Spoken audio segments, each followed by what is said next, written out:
Freedom, man. That's what it's all about.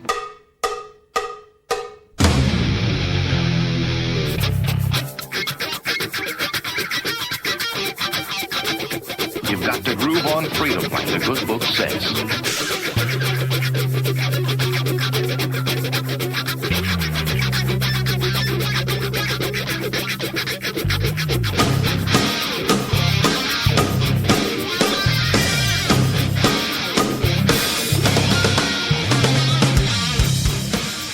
Welcome. You are listening to What on Earth is Happening. This show will discuss the topics of human consciousness, mind control, natural law, the occult, and all issues that affect the freedom of the people of Earth. What on Earth is Happening will endeavor to shine light upon the darkness of our world and to offer empowering solutions to the problems we face as humanity approaches its critical moment of choice. And now, here is your host, Mark Passio.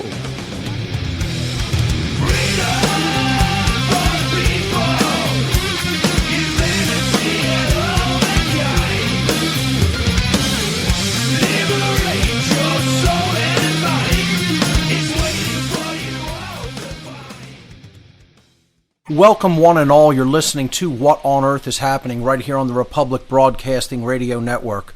I'm your host, Mark Passio. My website, whatonearthishappening.com. The network's website, republicbroadcasting.org. Today is Saturday, February 14th, 2015. This show is live every Saturday evening from 10 p.m. to 1 a.m. Eastern Time. That's 9 p.m. to midnight Central Time. Yes, folks, it is the artificially constructed quote-unquote holiday of Valentine's Day this evening, and I think it's quite appropriate because we have been talking about the war between the sexes on this show for the last few weeks, and I'll continue to discuss that topic here this evening. It's the topic that I call the elephant in the room, the thing that really no one really wants to get into and talk about, mind control that has been very specifically designed, engineered, and targeted toward women in our society to foment a war between the sexes. This is, of course, the neo-feminism agenda, and I call the neo-feminism agenda an example of an epi-eugenics operation. This is eugenics that is waged through mind control, and we're going to be getting into this evening how this can affect populations, how this can actually reduce population and act as a eugenics operation. I'm also going to be touching on perceptions of beauty and perceptions of attractiveness and intimacy and sexuality this evening as well. So we'll be getting deeper into the whole neo-feminism agenda and the types of mind control that are specifically targeted toward women in our society. I'll be taking calls in the third hour of the show. The call-in number to join us, 800-313-9443. Once again, if you'd like to get into the call-in queue early in the show, I'll be taking calls in hour number 3. So the toll-free number to join us here on What on Earth is Happening is 800-313-9443. A couple of quick event announcements. The Free Your Mind 3 conference is the huge event coming up in 2015 on the East Coast.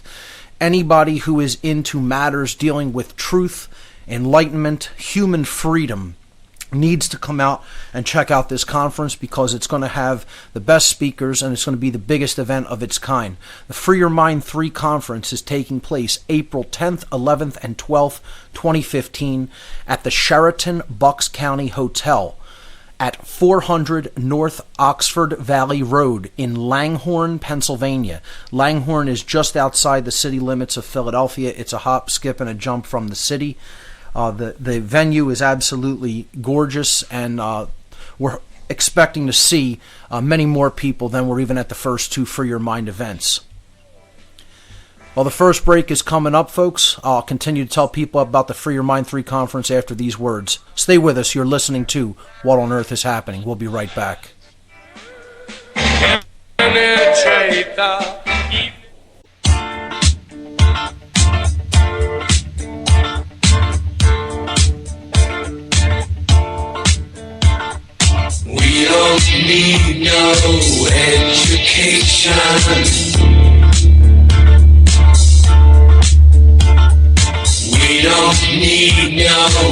lost control.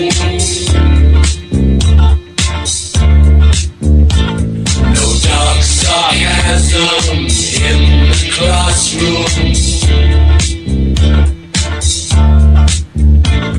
Teacher, leave them kids alone.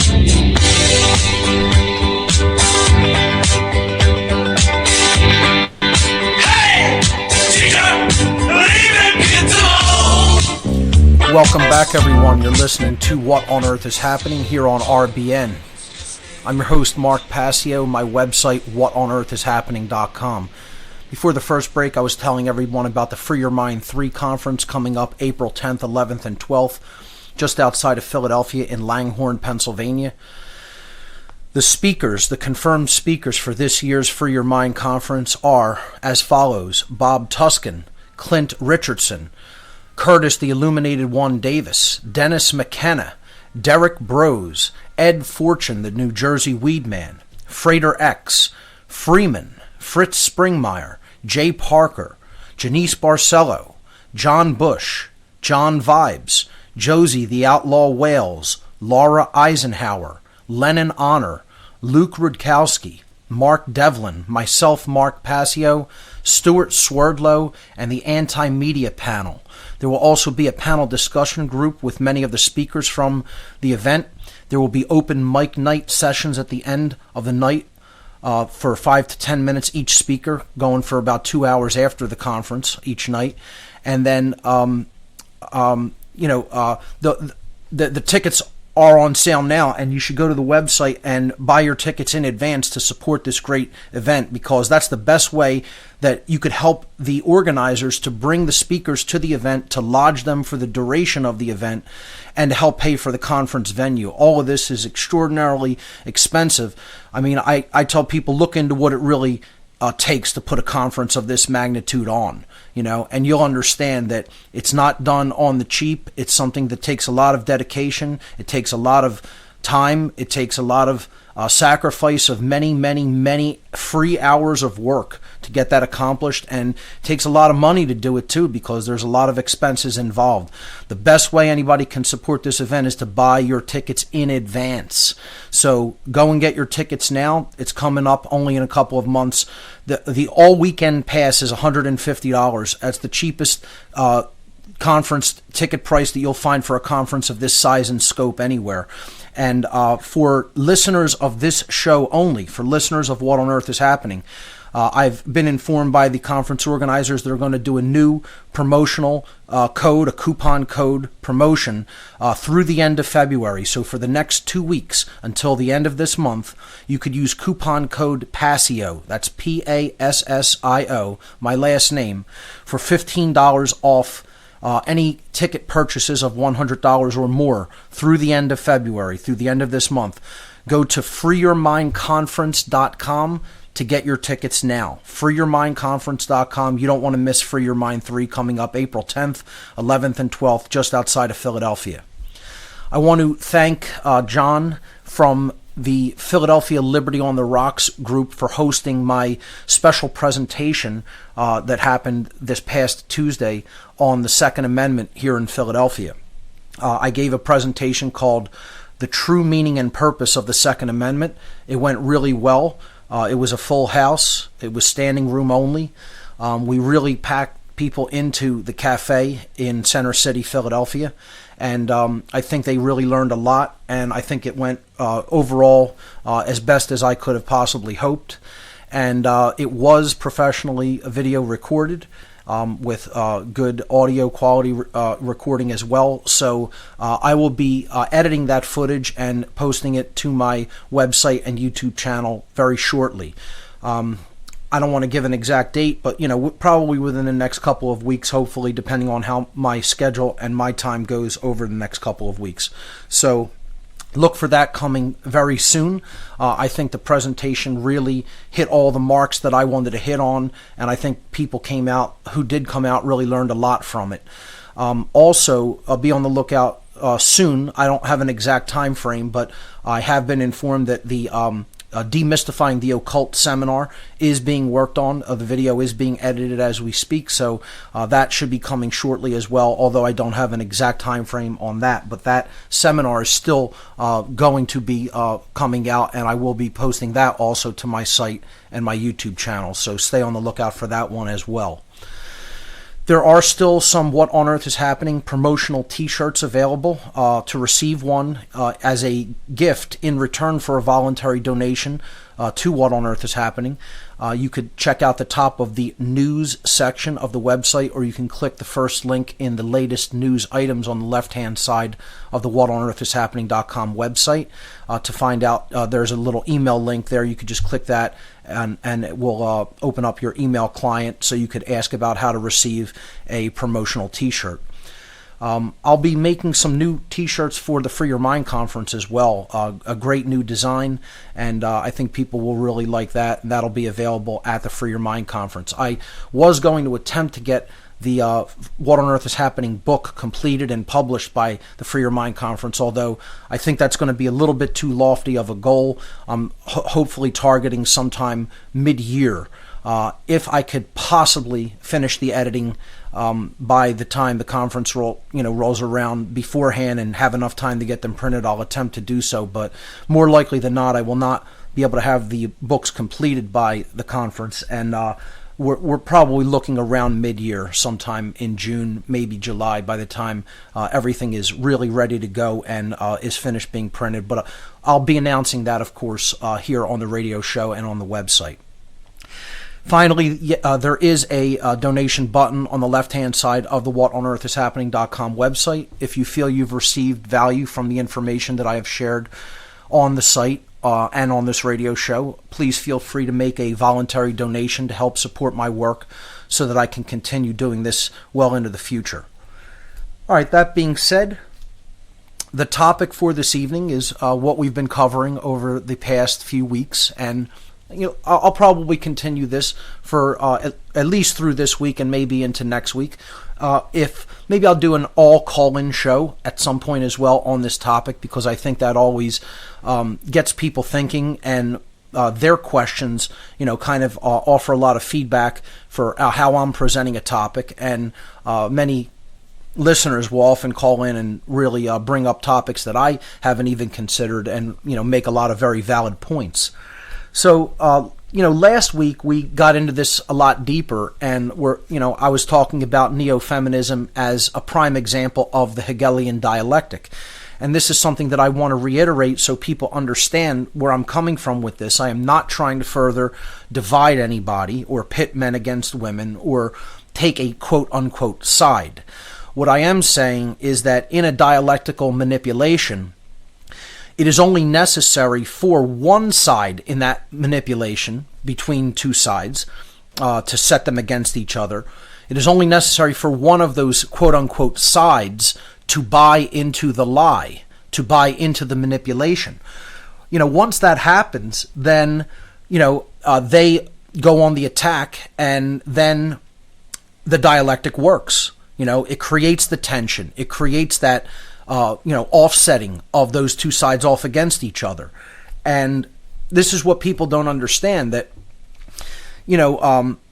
I gave, police as an example. You could see how it's only necessary for the police to be manipulated to think of the public as a threat or an enemy because of some fake terrorist event, okay, that was obviously a false flag operation. And then if they buy into that manipulation, okay, and of course I'm referring to 9/11 in this example, but if they buy into that mental manipulation, the public doesn't necessarily even have to buy the lie that was sold, okay? The police are still going to have that intention. They're still going to have that mindset. So in the war between the sexes, if just men were manipulated or just women were manipulated, the dialectic would still work, because they're going to be pitted against the quote opposite side. Really, there are no opposite sides. We're all in this together, and that's what I'm trying to explain to people by exposing this neo-feminism agenda. I'm trying to explain that this agenda is to set people off against each other so that they're easier to control through manipulation. And what I'm trying to do is offer a healing process, a healing methodology. And that healing method works through knowledge. That's how you make a diagnosis of what's wrong. You have to have the knowledge that this is an agenda, and it is an example of very, very, very deeply well-planned social manipulation. This is social engineering at its finest, ladies and gentlemen. Okay? So that's the first thing that we really have to understand, is that this is about bringing people back together, not trying to separate them further. So I'm going to be continuing to get into what we've already covered a little bit as a little bit of a review, and then some new material on the neo-feminism agenda coming up. You're listening to What on Earth is Happening. Stay with us. I've got one more silver dollar.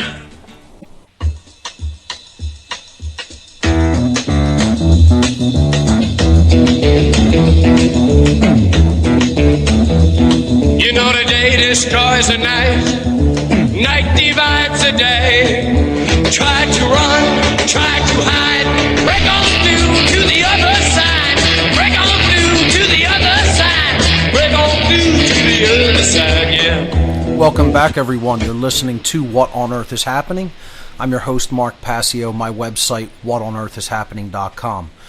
We're continuing to talk about the neo-feminism agenda as very distinct and separate from what I would refer to as classical feminism, which is about simple equality of rights under natural law and being treated as an equal in society, which I'm certainly all for both sexes and for everyone. Neo-feminism is something altogether different with quite different hallmarks, which is largely about manipulating women into pitting them against men in society, and it's done deliberately to foment a war between the sexes, and we're in the throes of that war, make no mistake about it. And what I'm trying to do is help people to understand where a lot of this agenda came from, what it really is, so that we can actually move forward and recognize that this is a divide and conquer strategy, that this is a dialectical manipulation to try to weaken the population and ultimately really destroy our civilization. It's an example of what I call epi-eugenics. It's going even beyond traditional eugenics, because it's eugenics that is waged through mind control. It's waged through social engineering. In past weeks, I talked about the involvement of many think tanks in this agenda, in the neo-feminist agenda. How this is brought about by institutions that have long been involved in mind control and social engineering, like the Tavistock Institute of Human Relations, the think tank societies out of London, like the Wellington House and Chatham House, foundations here in the United States like the Rockefeller Foundation, international type think tanks like the Council on Foreign Relations, the Club of Rome, that's long been involved in eugenics operations, Marxist and socialist movement involvement like the Frankfurt School, from which Antonio Gramsci, came and brought his plan about the long march through the cultural institutions in order to bring about a communist society. The Fabian Society, where we get the term Fabian socialism, about incremental, creeping socialism. This is an agenda that is absolutely, brought into our modern culture through these types of agencies. Let's not leave out the intelligence agencies, folks, because the CIA's involvement in the neo-feminism agenda cannot be overstated. It's something that I really didn't touch on much, but I want to mention that, that's an oversight on my part not to bring up U.S. intelligence agencies, especially the CIA, because clearly they've had deep involvement in the propagation of this agenda. Last week I went a little bit into the involvement of satanic organizations, dark occultism's involvement with neo-feminism.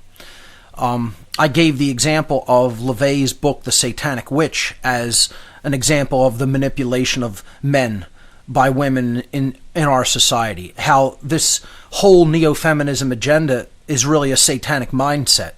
It's ultimately getting people to think in a satanic mindset, a divisive mindset. It is not about unity. It is not about coming together to create more strength. They don't want that in a population. They want us atomized and at each other's throats. And they always want us in a me, me, me mentality, not a mentality of what's really going on as a whole in the aggregate of our society? Are we looking at, what's really taking place regarding human rights, or are we just worried about our own stuff, as just individuals? The mindset of the vast majority of people out there, folks, is me, all day long, from the minute they wake up until the minute they go to sleep at night. They're never thinking about what's going on a wider scale. They're only focused on what can I do for me, and that's it. And that is bringing people into a satanic mindset. They've done this culturally. It's not, something that's, they're trying to accomplish. They've accomplished it. It's a matter now of how do we heal the psychology of most people so that we can get out of this satanic mindset that's leading to further and further enslavement.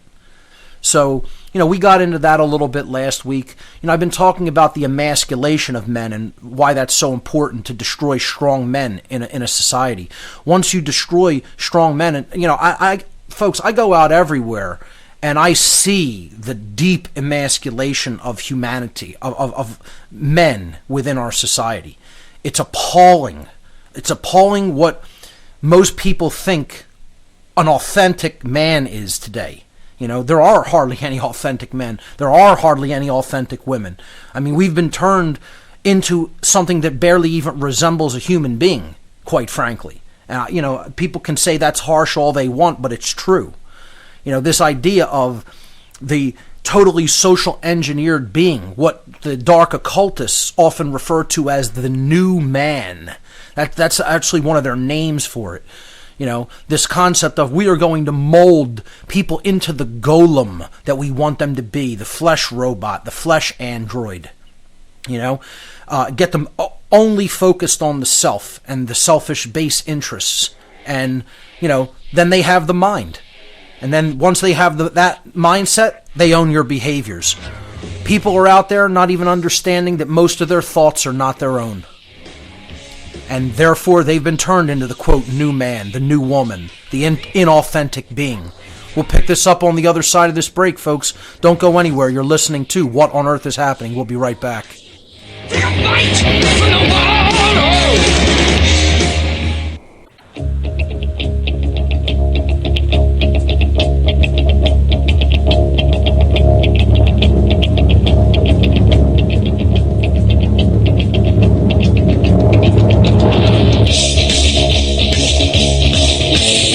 Welcome back, everyone. You're listening to What on Earth is Happening here on RBN. I'm your host, Mark Passio. My website, whatonearthishappening.com. We're continuing to talk about the neo-feminism agenda as an example of what I call epi-eugenics. Eugenics waged through mind control. It's also a good way of bringing people into total bondage, because if you put out a form of mind control that tends to emasculate strong men, what could have been strong men in a society, the state takes that much more power, because there is no one there that is capable of resisting the state should the state go totally tyrannical, which it has. And, most men out there are just content to let this continue to go on and on and on, because they're not strong men. They're totally emasculated little boys. That's the truth of the matter. And that's why this neo-feminism agenda is propagated by the state. It's propagated by all the organizations that lie behind the state and comprise what I call the occultocracy. What we're really ruled by is the occult. We're ruled by dark occultists. This whole idea, even in classical feminism, that there's a patriarchy in the world isn't really accurate. There's not a patriarchy. There's not a matriarchy. People think, it's a corporatocracy. We're run by all the corporations. Even that is a misnomer, because it goes so much deeper than just finance. This is about control of the human soul, folks. If you haven't figured that out yet, you don't know what's going on on this planet. Okay? We're living on a farm where soul energy is being destroyed and harvested and eaten. And we live in an occultocracy, as I talked about last week. And that's what people really need to understand. Most people don't understand anything about the occult, let alone the dark occult. They have no idea what it even is. They have all their little religious beliefs, but they don't want to learn about what's really going on behind the scenes, behind the corridors of power. Because it's unpleasant, it's uncomfortable, and most people don't want to hear about what's unpleasant and uncomfortable. Like I said, I'm not here to be your friend or be liked or to win a popularity contest. I'm here to explain to people what's really going on this planet. So if they want to do something about it, then they're empowered with some information to actually do something and make some real world change. So, we talked about last week the mindset that most people are in, most women are in, and have been culturally conditioned to be in, to look at a relationship as a resource, as a resource for them personally, as opposed to just, looking for certain true characteristics, real strengths in an individual, meaning morality, meaning, care for truth, honesty in that true sense, meaning true right action, meaning a deep knowledge of the difference between right and wrong behavior. In other words, conscience. These aren't the types of inquiries many women are culturally conditioned to make into men. No, they're culturally conditioned to ask the first question in meeting a new man in their lives: what do you do for a living? We brought up this big question last week. The all-encompassing question that is usually the first question a man is confronted with when, having some interaction with a female in society. And I did a social experiment where I asked 75 people what the first question in casual conversation a woman asks a man after initial pleasantries like, what's your name, are you single, come up. After that's done, the first question that after the initial pleasantries are exchanged, what is the first question that is asked? And 75 out of 75 people said, what do you do for a living? I didn't ask people overseas. The dynamic might be a little bit different in other countries, but here in America, that's the satanic dynamic that's going on. Because what it immediately says is, I'm concerned up front the most, not with what you're really like, in your characteristics or personality, but I'm concerned about how much money you make, because I equate that with security and a good man. Okay, that somehow is value in the majority of women's minds. And again, I don't want to use a blanket statement there. I'm using a generality and saying the vast majority. Not all, but the vast majority, to be honest. Okay? And for 75 out of 75 individuals, and then the caller that I asked that question blind to last week on the air, who gave the same answer, that's 76 people. For 76 out of 76 human beings to say the same answer to a question means that there is such universal cultural agreement to that dynamic that it's overwhelming. I joked last week, and I'm not even really joking. It's actually pretty serious. If you went out on a street corner and stood there and 100 people walked by, and you stopped 100 people and asked the question, what color light does the sky refract on a completely cloudless day where there's no weather, where there's no perceptible weather? I guarantee you 100 out of 100 of those people would not say the word blue. I guarantee it, folks. Okay? You'd get some other answer. But to this question, there's universal agreement. And that's saying something very specific and powerful about what's going on culturally in our world.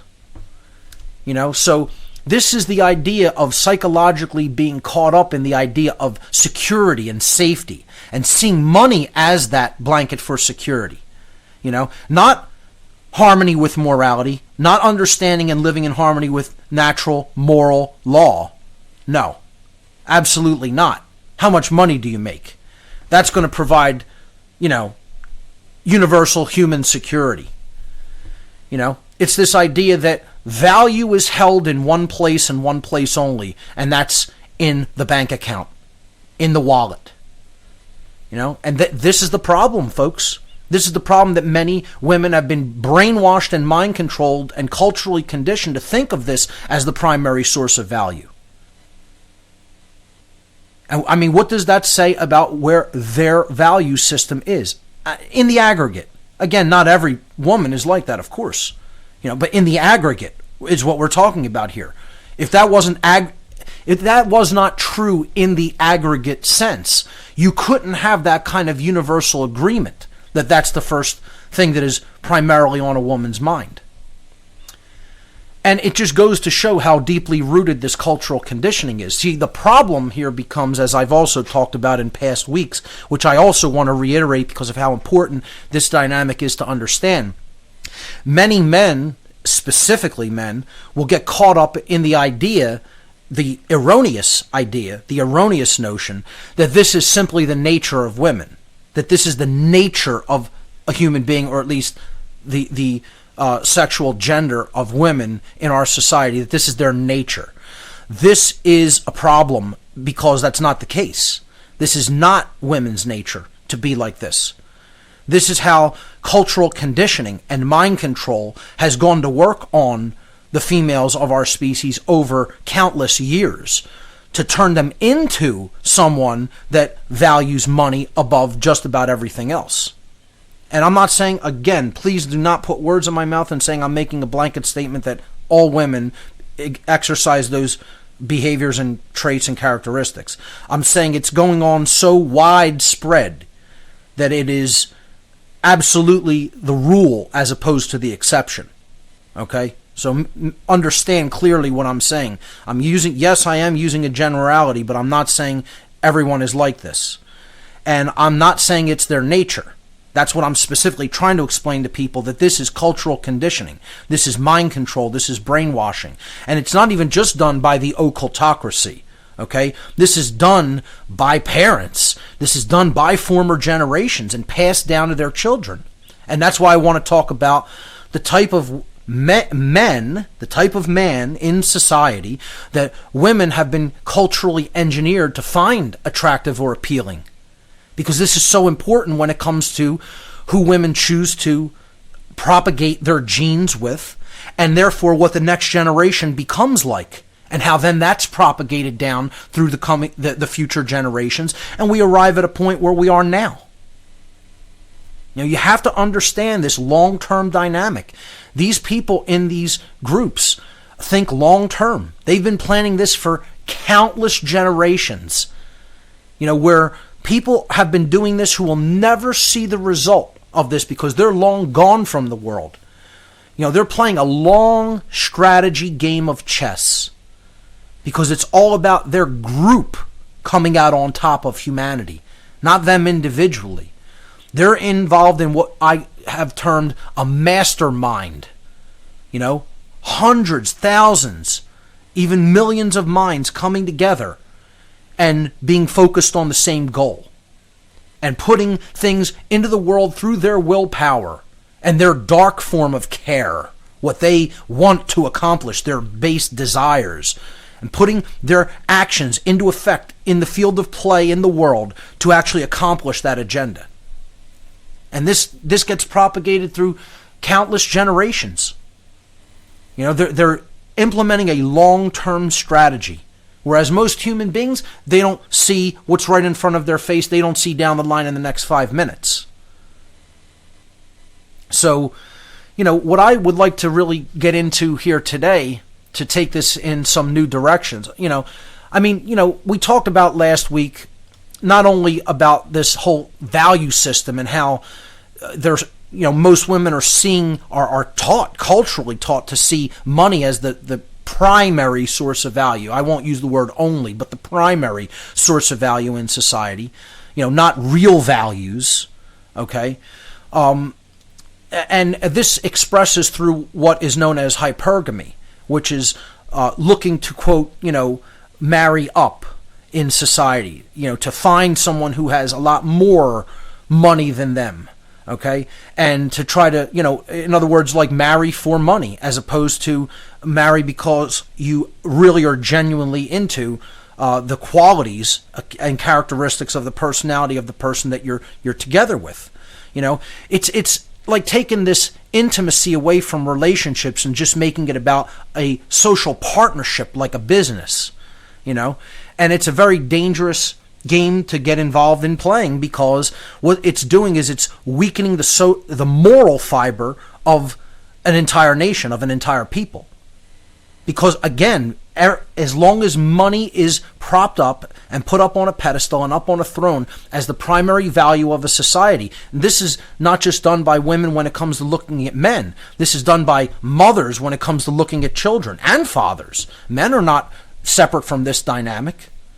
Many of them are just as guilty of making money the primary value system. So you have to understand that term and research that term a little bit, hypergamy. But this is all about really how so few people in our society, men and women, care about the difference between right and wrong.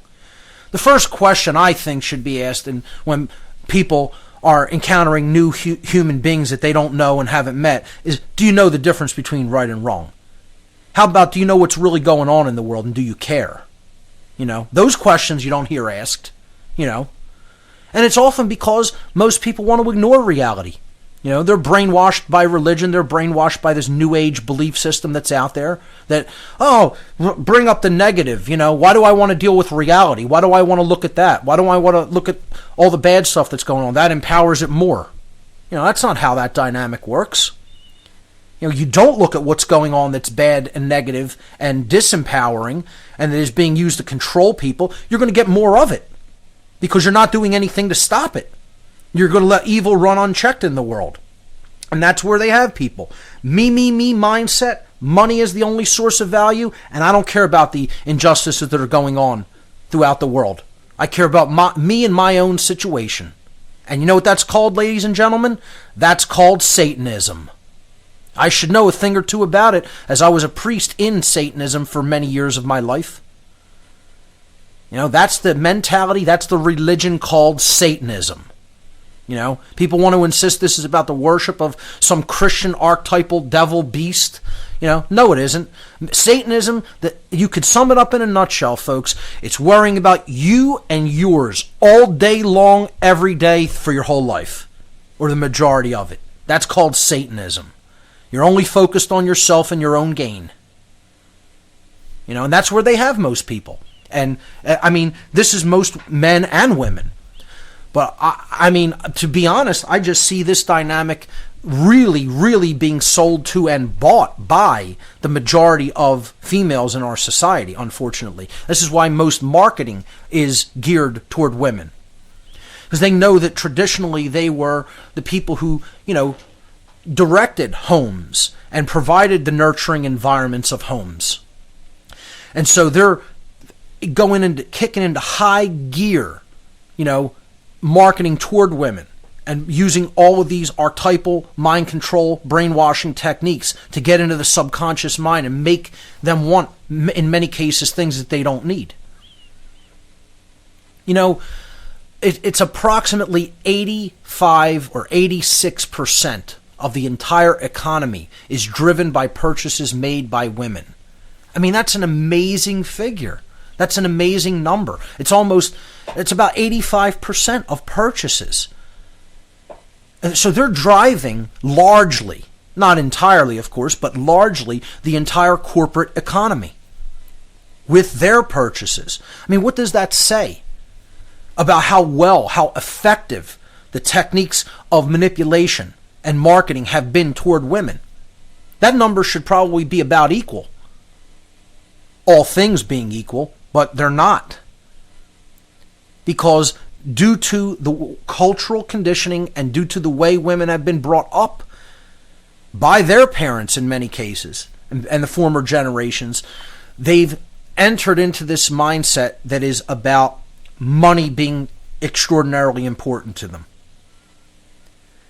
And to me, what this is saying is not only do they not largely care about what's going on a wider scale in our society, and this is evidenced by how many by just looking at the ratio between men and women truth tellers, truth seekers and truth tellers within the so-called truth movement. It's a painful statistic that most people don't want to look at. And then they'll want to get angry at me for pointing it out. Compared to how many men are out there doing the great work of trying to expose the evil that's going on in this world, how many women are doing that? In comparison, the comparative ratio, if we're honest with ourselves. We'll be right back, folks.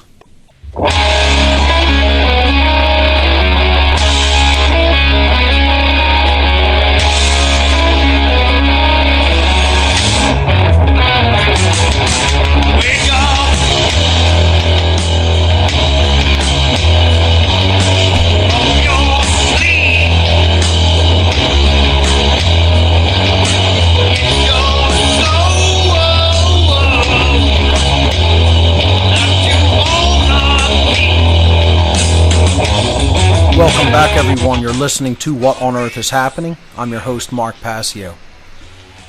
My website, whatonearthishappening.com. Before the break, I was asking the question, why don't you see an equal amount of men and women within the truth-speaking community?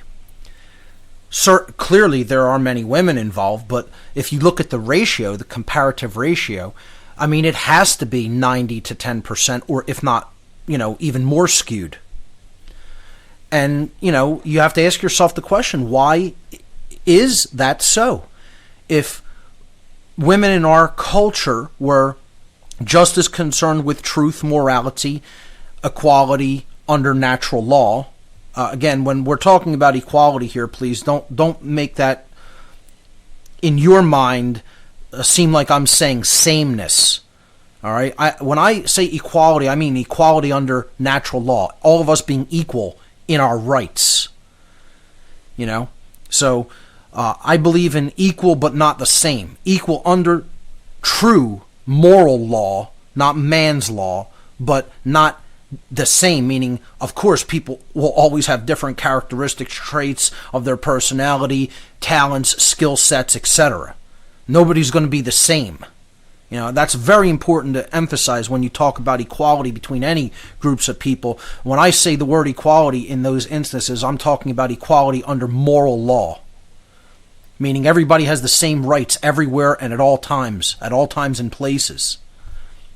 So, I just throw the question out there. I'd like to hear somebody attempt to answer it, I think it's part of this whole dialectical manipulation and this social engineering. I don't think it really has anything to do with women just being innately, less courageous than men. I think they've been culturally engineered to behave like that. I'm not trying to let anybody off the hook either, I'm just saying when we get into this argument that this is all about just the nature of people and this is human nature, this is female nature, red flags immediately go up for me that means that person who's trying to make that statement really doesn't know what they're talking about. Because they're leaving the social engineering dynamic at the door or putting it on the back burner. And they want to blame, quote, nature. You know what the nature of a human being is, folks? We are a programmable species. And because people don't understand the programmability of the human mind, they're thinking thoughts that aren't even their own. There's the nature of humanity. Until we understand that and understand how that programming is accomplished, we're not going to make any headway or progress out of the mess we've worked ourselves into.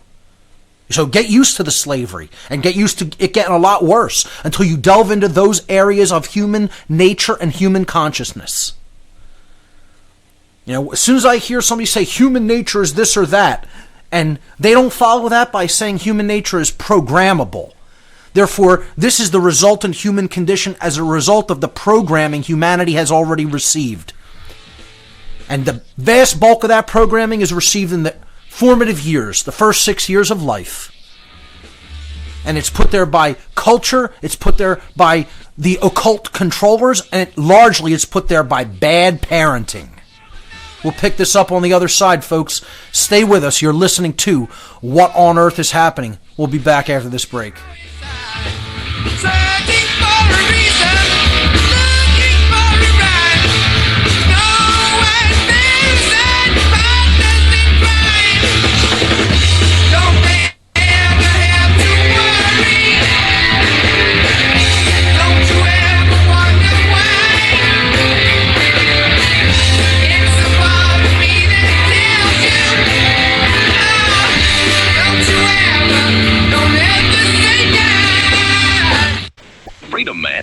That's what it's all about.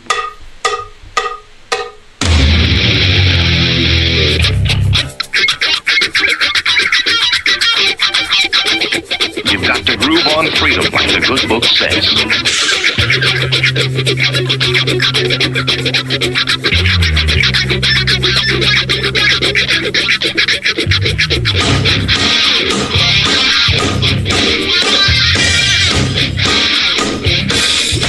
Welcome back, everyone. You're listening to What on Earth is Happening here on Republic Broadcasting. I'm your host, Mark Passio. My website, whatonearthishappening.com. We're talking about the neo-feminism agenda this evening, as we've been doing for the last few weeks, and we'll probably continue to do for the next couple weeks at least.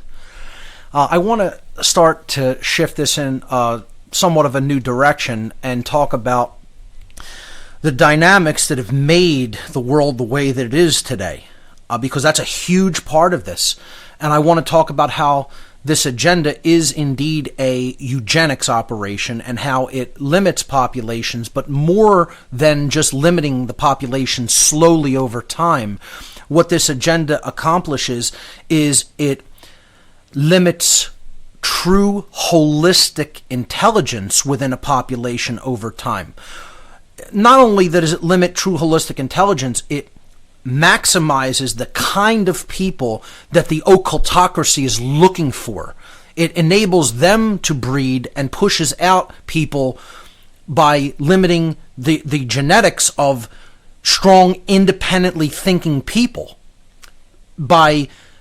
through mind control and selective breeding that is done by the people themselves, believe it or not, because of how much mental influence and manipulation they are under by culture, to actually weed that population right out of existence, practically, of strong independent thinkers, of real true free thinkers, and people who question things, and people who do their own research instead of engage in blind acceptance.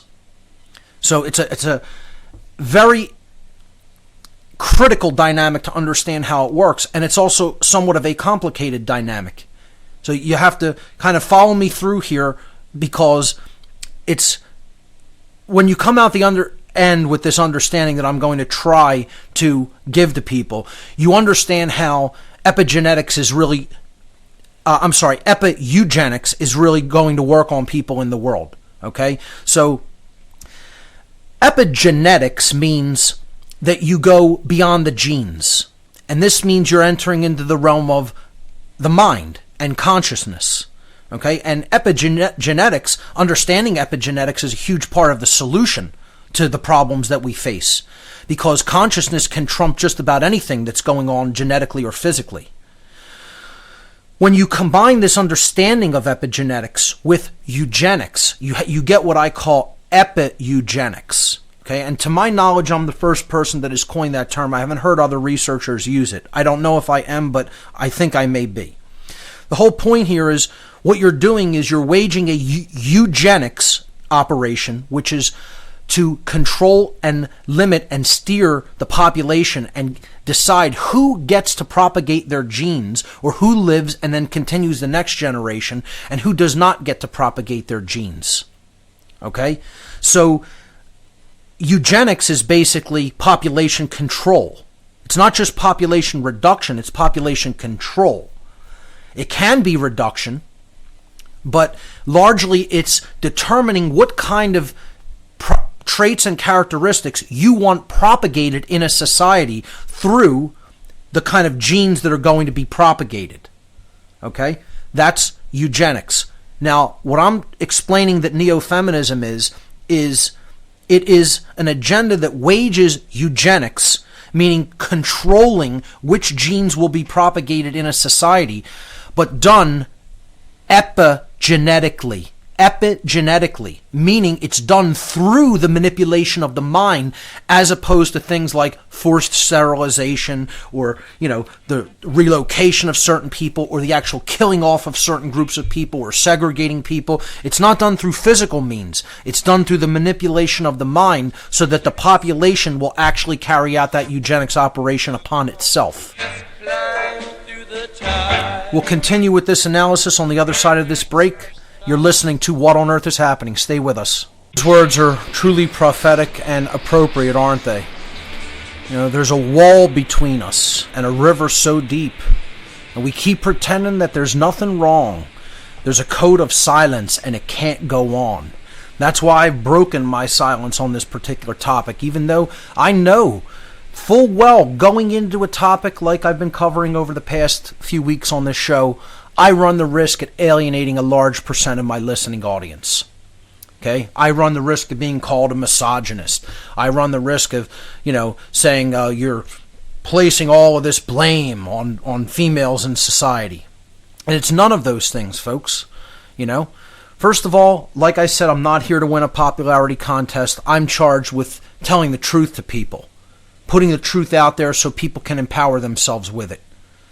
I'm not on any side. I'm on the side of truth and freedom. That's the side I'm on. Those are my values. That's what I find important and indispensable in life. I'll take those over being liked any day. Any day. So, again, this is about trying to heal this divide. And the only way you could do that is by talking about these issues. You're not going to get that by ignoring it, thinking it doesn't exist, and hope that it's going to magically go away on its own. I'll tell you that much. So, the direction I want to take this is trying to help people to understand how neo-feminism is a eugenics operation, an example of what I call epi-eugenics. And I'm going to kind of seemingly jump from kind of topic to topic from here, but you'll see how this all works together. Hopefully you will see the tapestry about how it all works together. So I'll just jump right in with general attractiveness studies that have been done over the last few decades. And I'm not even going to give any specific examples because there's a ton of them, and you can look them up for yourself, okay? Maybe I'll post some links or something with, a podcast or this week's show or next week's show. Who knows? But the main overarching point I want to make here in this section is that the perception of what people find attractive is actually largely not really their own. And many scientists and many people in society insist this is all genetically controlled, insist that you can't, there's no helping that, or it's just the way that it is, okay? And that's just how people are, quote unquote. We are just like that, quote unquote. And what I'm trying to explain is this is one of the biggest manipulatory techniques that is used in humanity, against humanity. And I think when you look into studies on general attractiveness that have been done about, the sexes and what one sex finds attractive in another sex, I think it will really enlighten a lot of people as to just how deeply this social engineering is ingrained in our culture.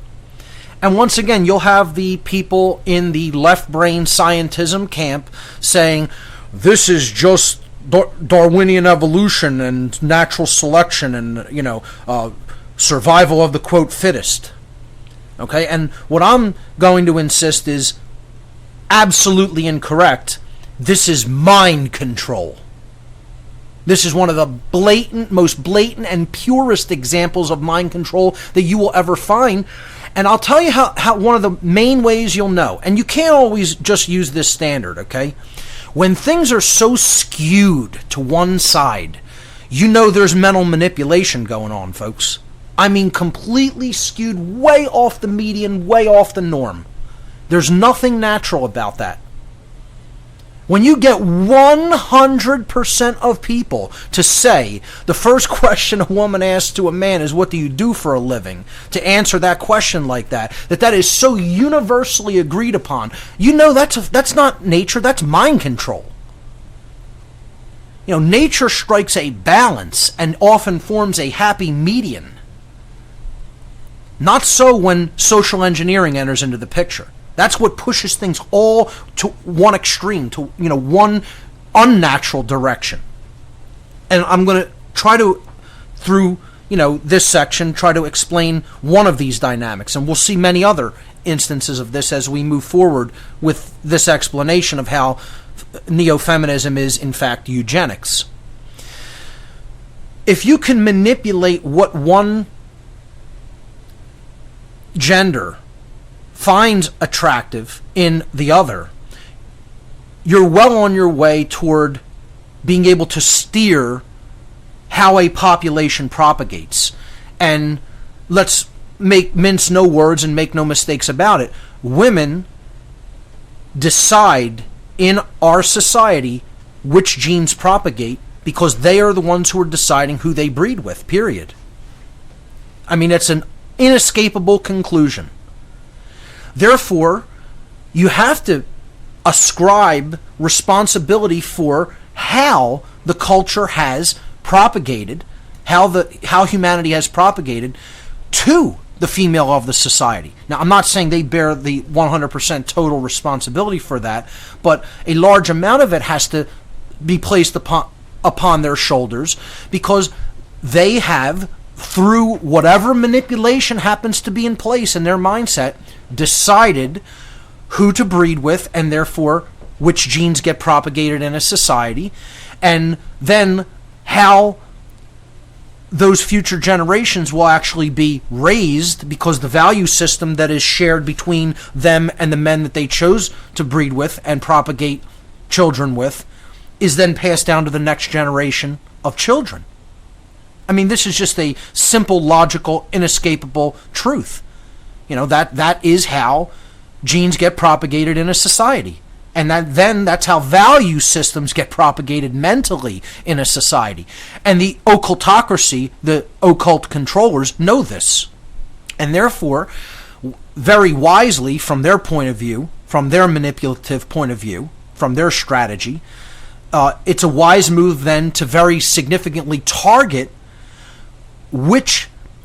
women in their mind control methods, to try to steer them to choose the type of men that they want them to breed with.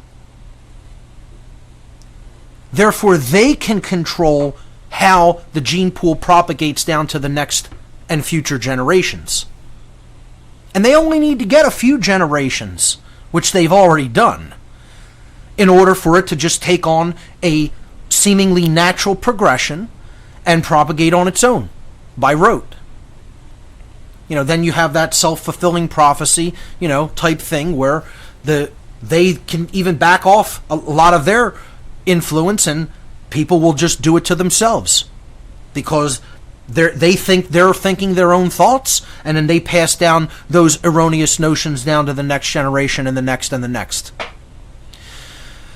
So one of the best ways you could do this is by manipulating what people think of as desirable, attractive, period. However you want to look at that term, okay? What I'm trying to say is it's largely manipulated, and it's not a natural dynamic that is in effect in nature in human beings in our culture today in the modern world.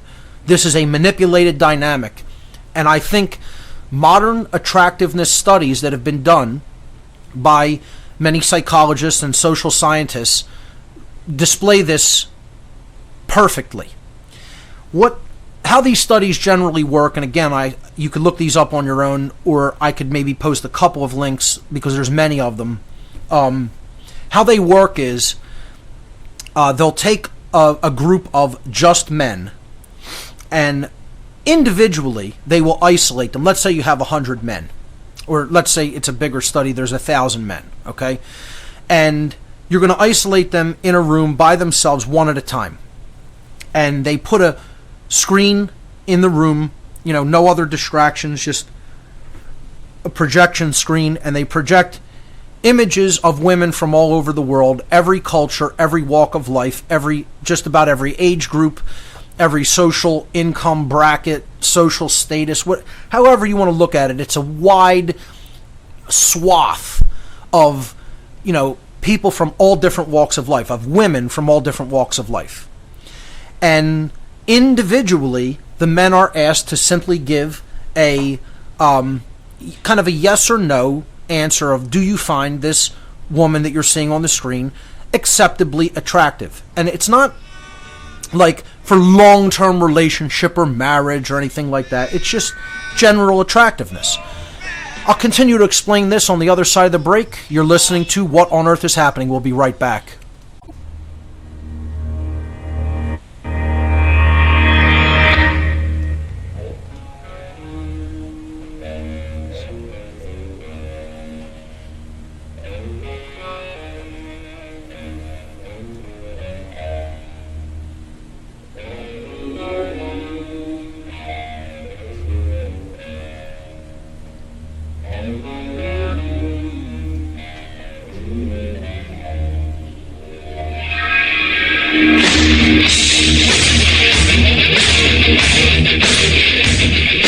Welcome back, everyone. You're listening to What on Earth is Happening here on RBN. I'm your host, Mark Passio. My website, whatonearthishappening.com. Of course, we're continuing to cover neo-feminism as an example of epi-eugenics, as I've coined it. We were talking about how perceptions of beauty and perceptions of attractiveness are manipulatable, and how this social engineering dynamic is used to the advantage of what I am calling the occultocracy, the ruling occultists in our society. And when you look at some of these studies, you could see how much manipulation is involved by the skewed numbers involved, which will really, really shock a lot of people. I know friends that I brought this dynamic up to have been incredibly shocked by the figures involved, and that's what I want to share with people and explain how these studies work. They're very simple. Again, they'll take a group of about 1,000 men, isolate them one at a time in a room, and show them images of women from all over the world, every cultural walk of life, essentially, every ostensible religion, background, age group, and just say to them, simply gauge in like a yes or no way, do you find the image that you're seeing right now, the image of this woman that you're seeing right now, attractive or not? It is not for, do you think this person could be your soulmate, or could you stay with this person for the rest of your life till the day you die? Would you want to marry this person?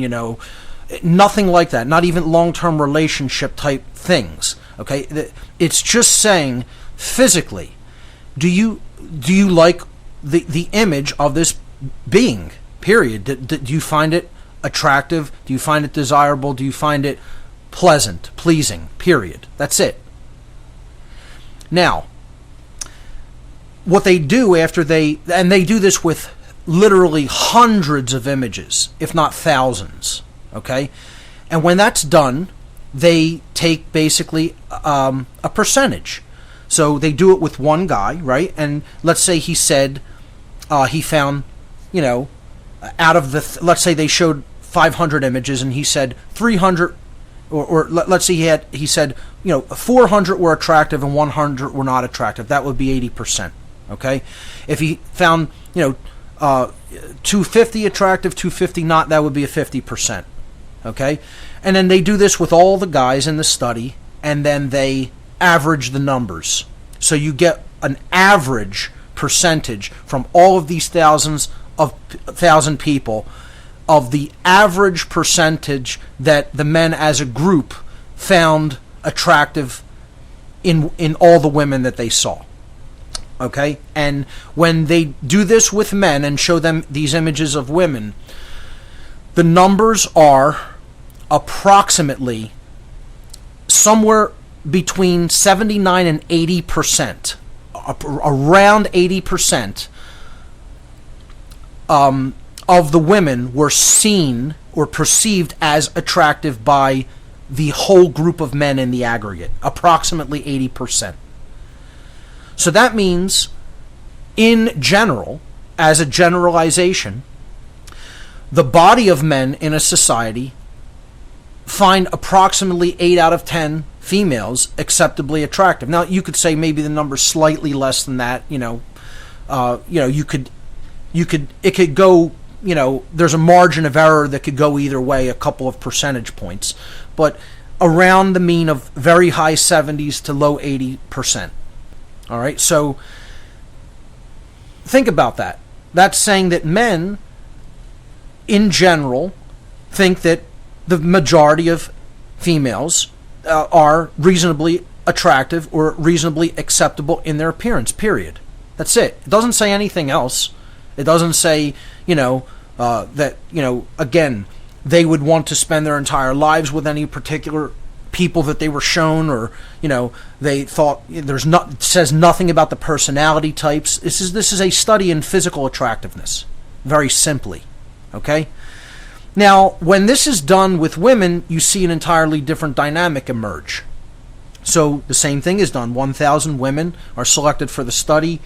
Each one is put into a room individually and shown images on the screen of maybe, a few hundred to 1,000 men that are from every single walk of life, every cultural background, every religious denomination, every social status, income, whatever, however you want to look at it, all ages, okay? And essentially, this, then they average up all those numbers, okay? So they take each woman's percentage of the men that she said, yes, that person's physically attractive, and then they average all of them once they did that with all of the women involved in the study. And I'll give you the average percentage on the other side of this break. So stay with us and you'll hear what that figure is, and I think you'll be amazed by it. Ladies and gentlemen, you're listening to What on Earth is Happening. Stay with us.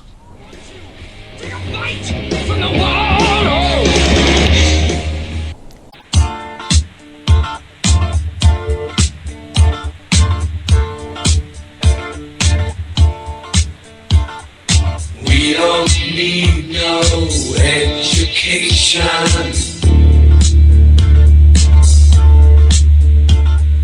We don't need no thought control. No dark sarcasm in the classroom.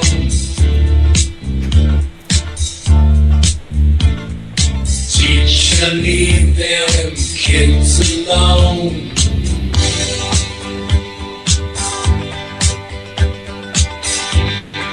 Hey! Teacher, leave them kids alone! Welcome back, everyone. You're listening to What on Earth is Happening here on Republic Broadcasting. I'm your host, Mark Passio. My website, whatonearthishappening.com.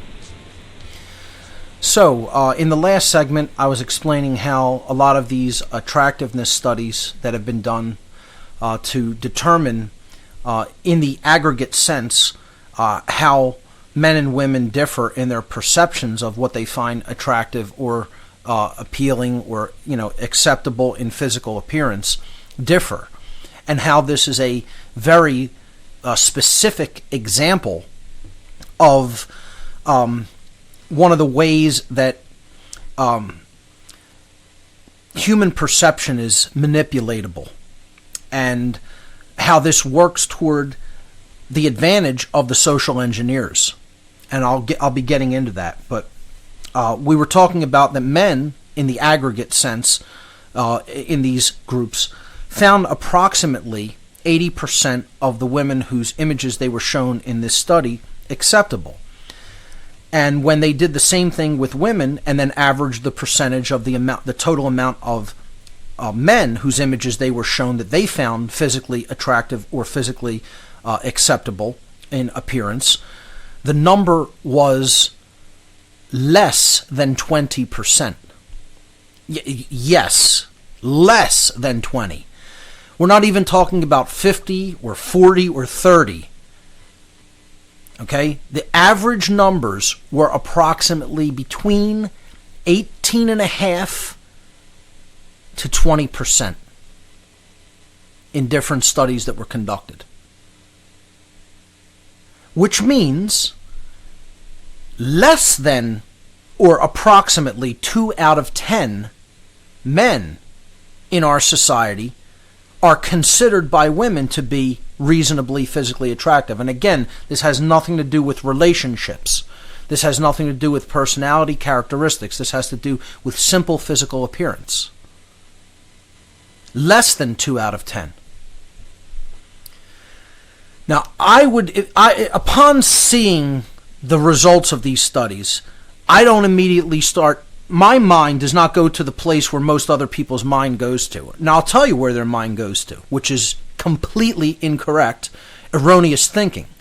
It goes to this whole notion of, well, that's just biology. That's just women have to be more selective in the choosing of a partner because, a man can inseminate many women and a woman can only, be impregnated once every 9 months and then has to carry that baby to term, and that's a big concern. So they're going to naturally be more selective. That has absolutely nothing to do with the results of this study, folks. Zero. Even if you were taking that factor into consideration, which I'm not saying is completely untrue, you would still see a medium being hit. And you might see a little bit less than 50%, but the number would probably still hover around 50%. Minimum. When you see something that's that skewed, there's mind control at work.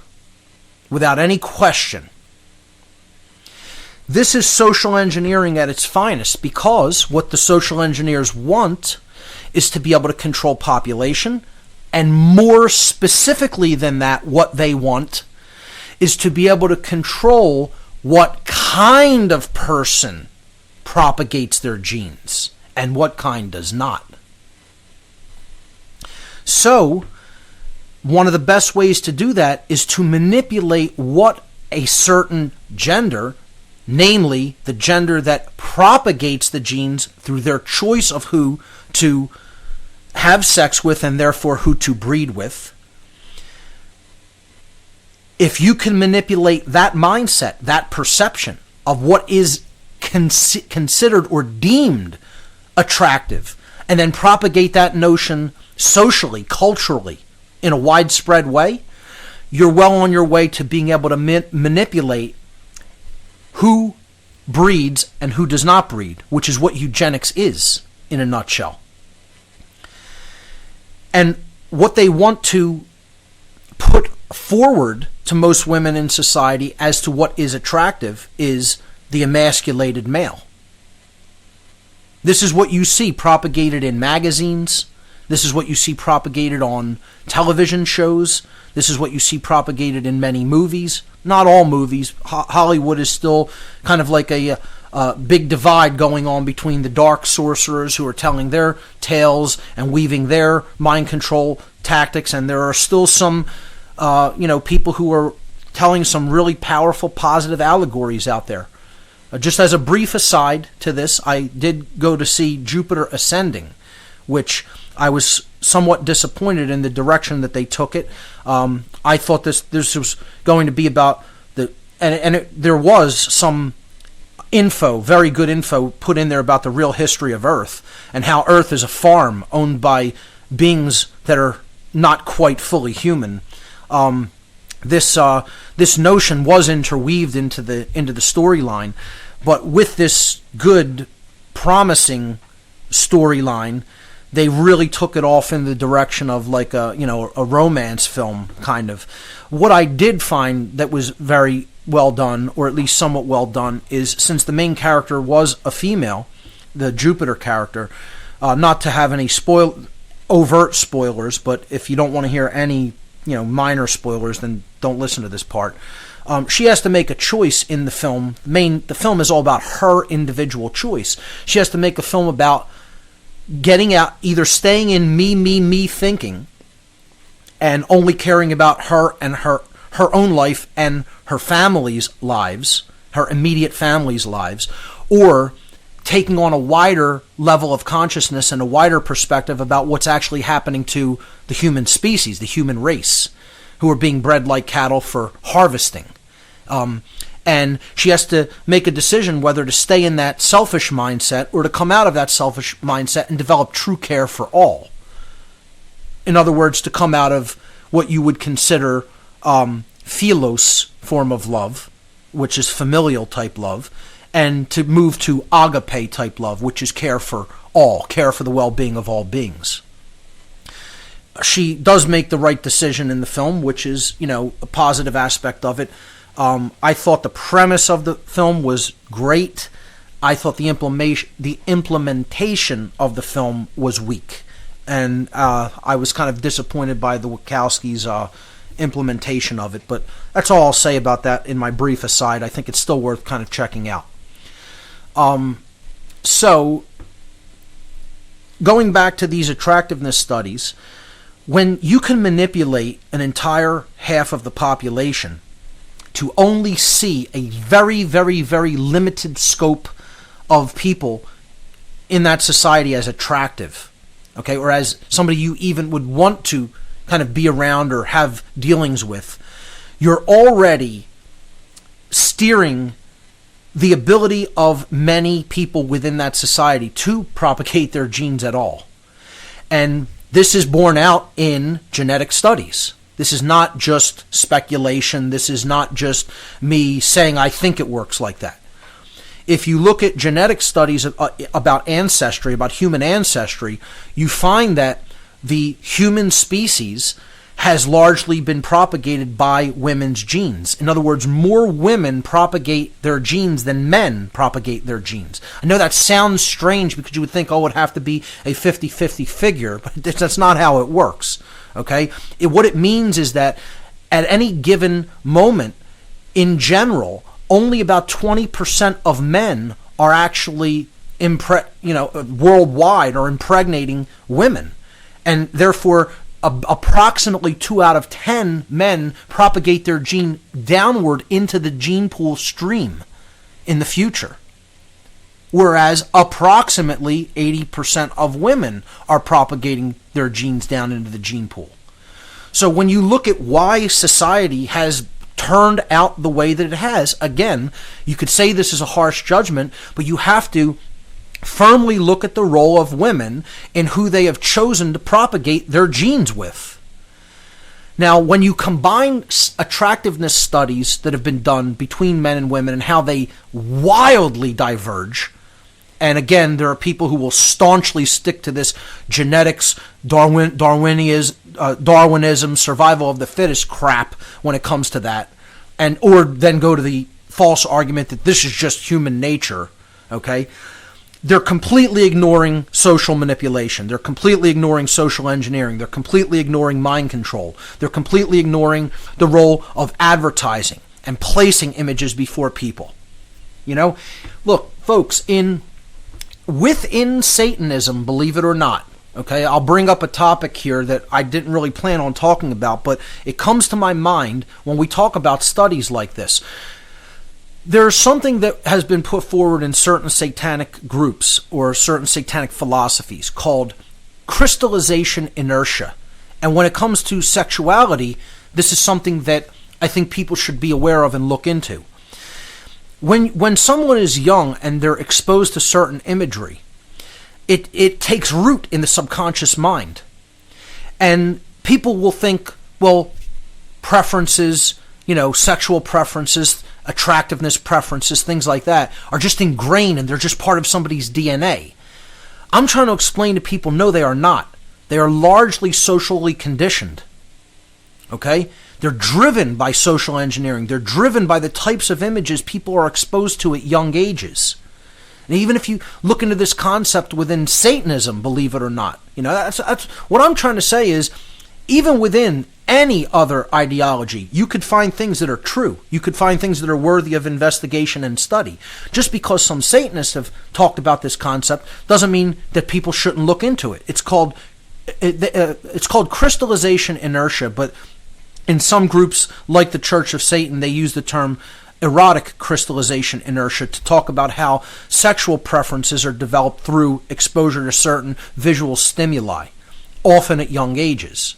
Okay, so I think it's worthy of people looking into because I think it illustrates my point.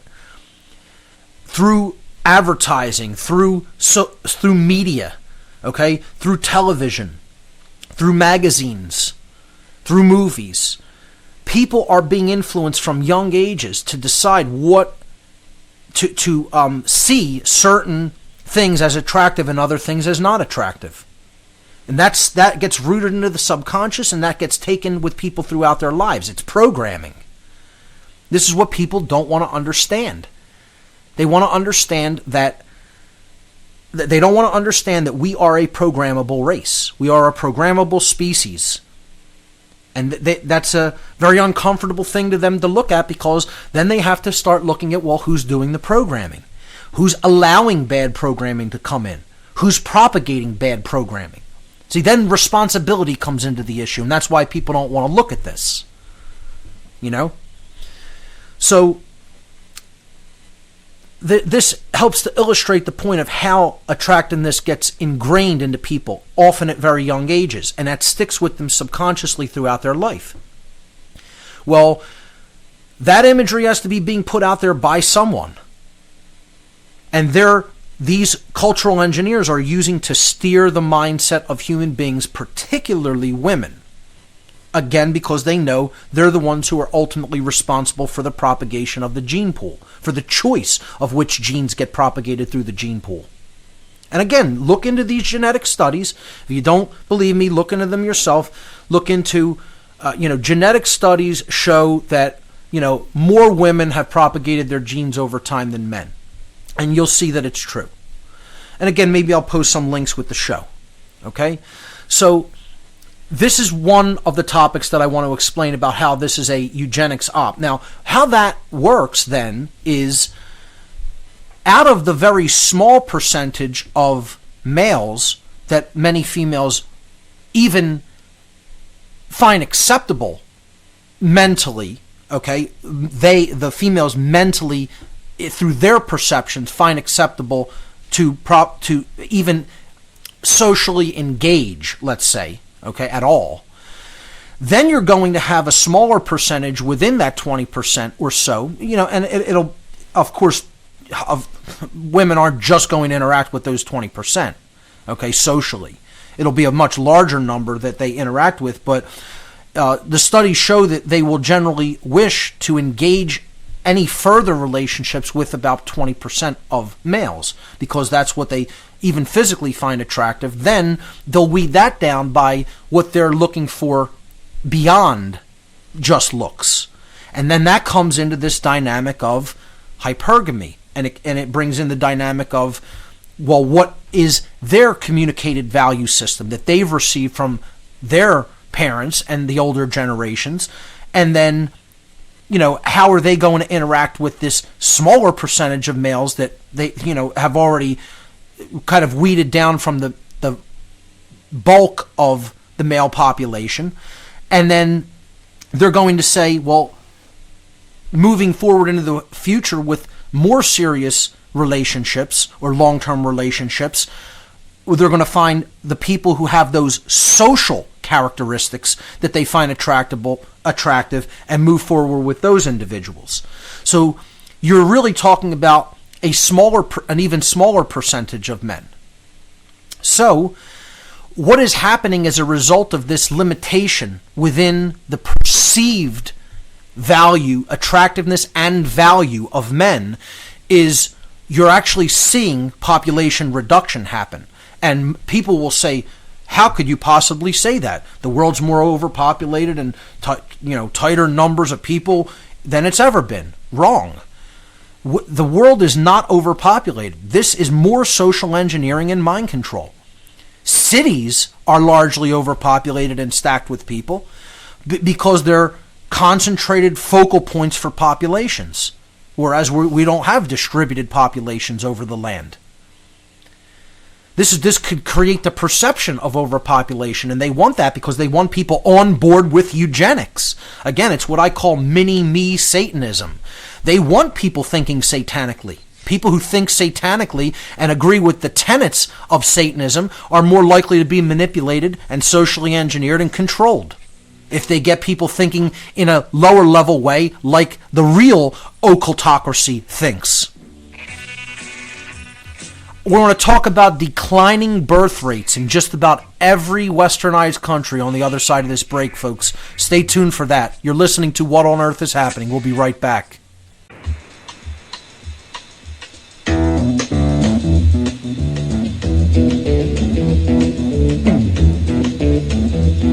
You know the day destroys the night, night divides the day. Try to run, try to hide, break on through to the other side, break on through to the other side, break on through to the other side, yeah. Welcome back, everyone. You're listening to What on Earth is Happening here on RBN. I'm your host, Mark Passio. My website, whatonearthishappening.com. So we talked about general attractiveness studies that have been done comparing what men and women perceive as acceptably attractive and how that wildly diverges. And I used it as an example of cultural engineering, social engineering, to divide men and women by manipulating, what is even perceived as acceptable in both of their mindsets, but specifically in women. And when you start to control things like what people find attractive, acceptably attractive, etc., this is going to have a long-term effect. And because there's this much more tightly controlled selection that you see happening, birth rates are actually falling, folks. I mean, people don't even understand this. They think, like, because the world's population in general is going up, that somehow that means we're overpopulating the planet.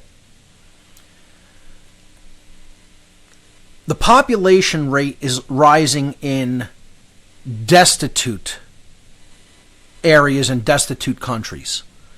And this is largely a survival mechanism where, in the mindset of people who are living in totally destitute conditions, they will often think the best way of propagation is to have a lot of children to hope that some of them survive and then maybe come out of this condition. It never really usually works out like that, but that's what a survival-based mindset generally does. So you're seeing totally destitute third world countries, populations rising, and believe me, the powers that should not be, the occultocracy, doesn't like seeing that either.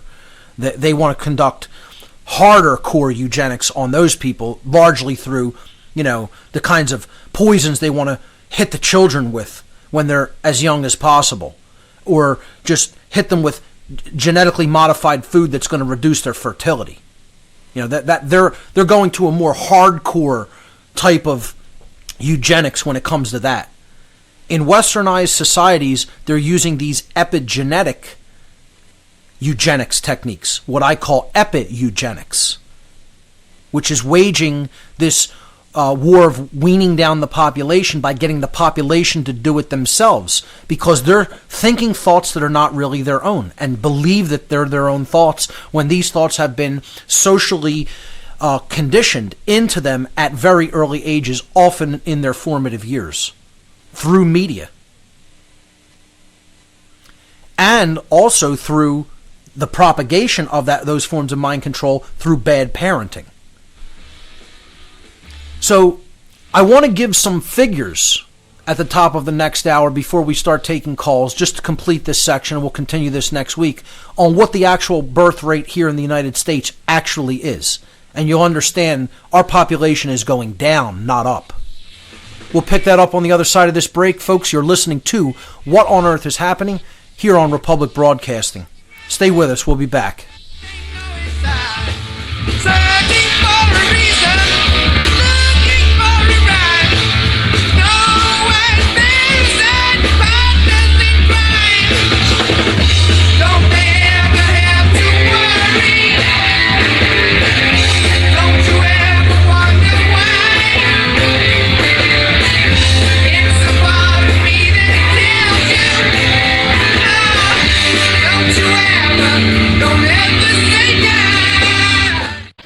Freedom, man.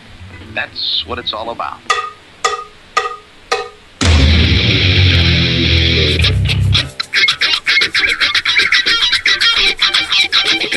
You've got to groove on freedom, like the good book says.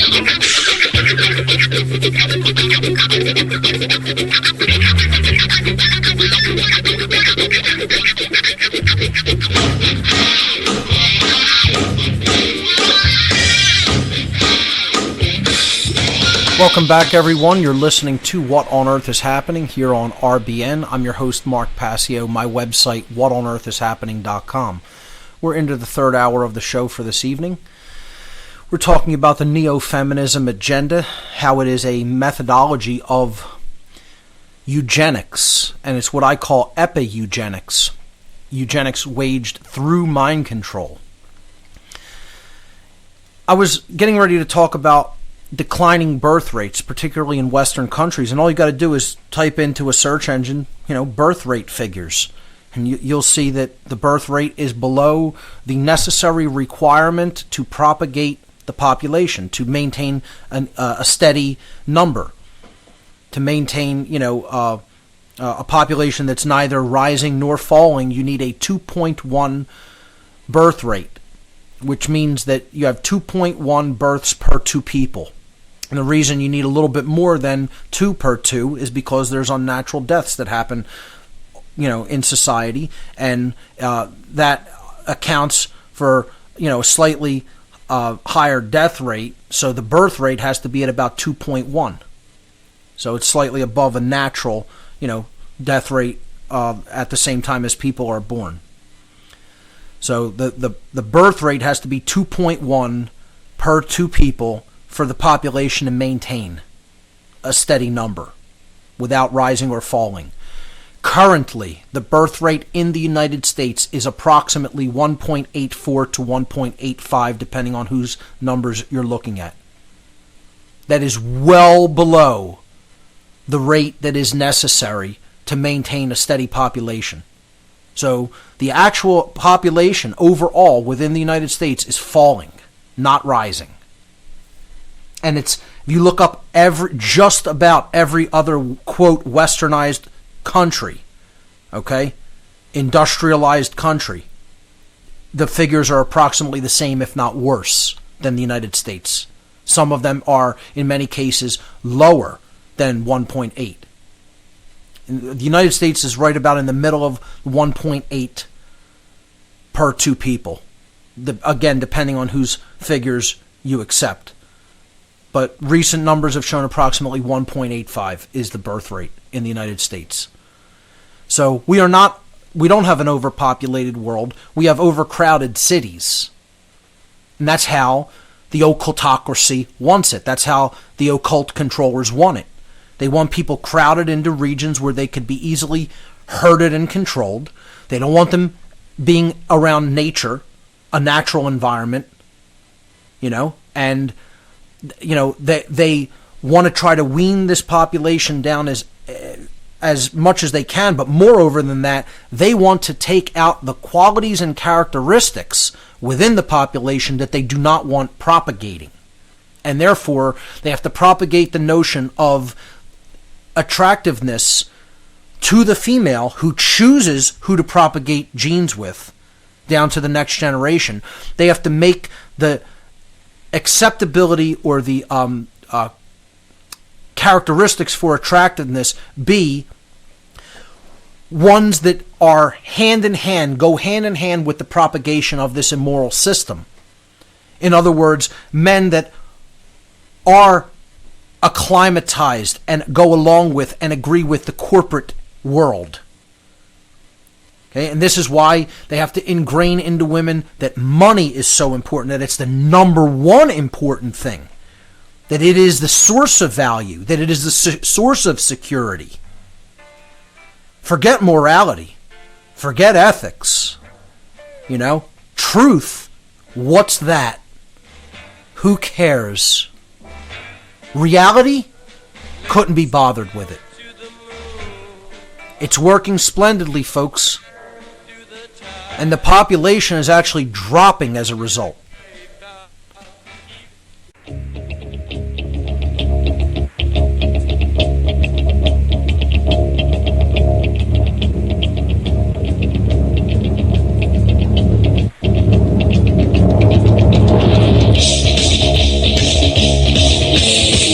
Welcome back, everyone. You're listening to What on Earth is Happening here on RBN. I'm your host, Mark Passio. My website, whatonearthishappening.com. Before I go to the calls, I want to give the call-in number once again. The call-in number, toll-free, to join us here on What on Earth is Happening is 800-313-9443. Once again, the call-in number, toll-free, 800-313-9443. I'll be going to the phones in just a few minutes, but I just want to give people a little bit of a preview of what's coming up on future shows.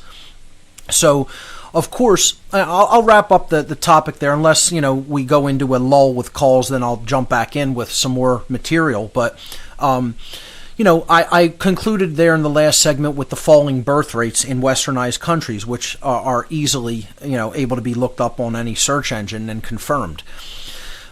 This is showing how this is a eugenics operation which is very much working. It's a brilliant strategy. It's a multifaceted plan.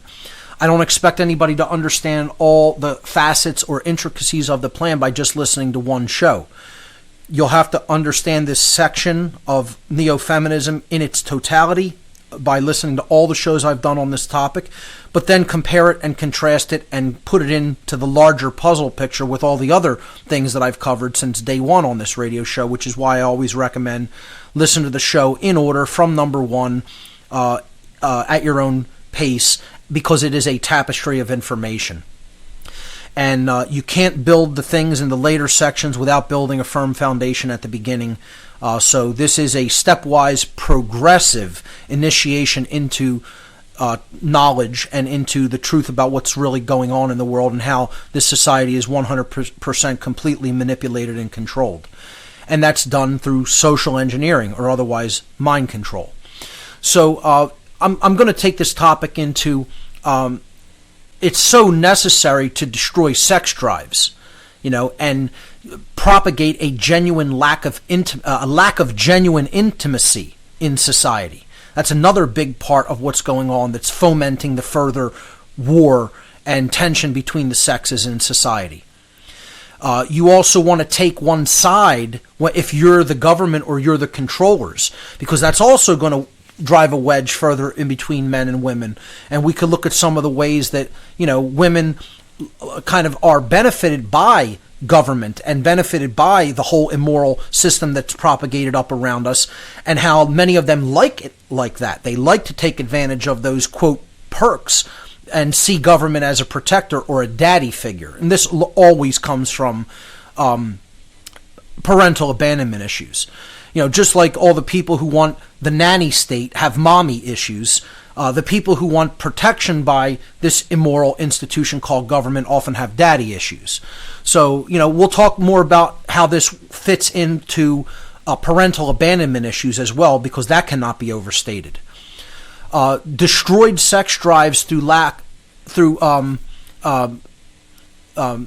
overworking people, the type of pop culture that they're sold, and how that is propagated into their mindset through food, water, chemicals, radionics, chemtrails.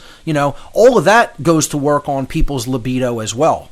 So we'll be getting into how they actually not only use, manipulatory tactics regarding attractiveness and values, but how they do it often physically as well, to make people not want to propagate their genes by destroying sex drives. We'll talk about how women have been hypersexualized, and yet, in many cases, through family and popular culture, discouraged to have healthy sexual lives.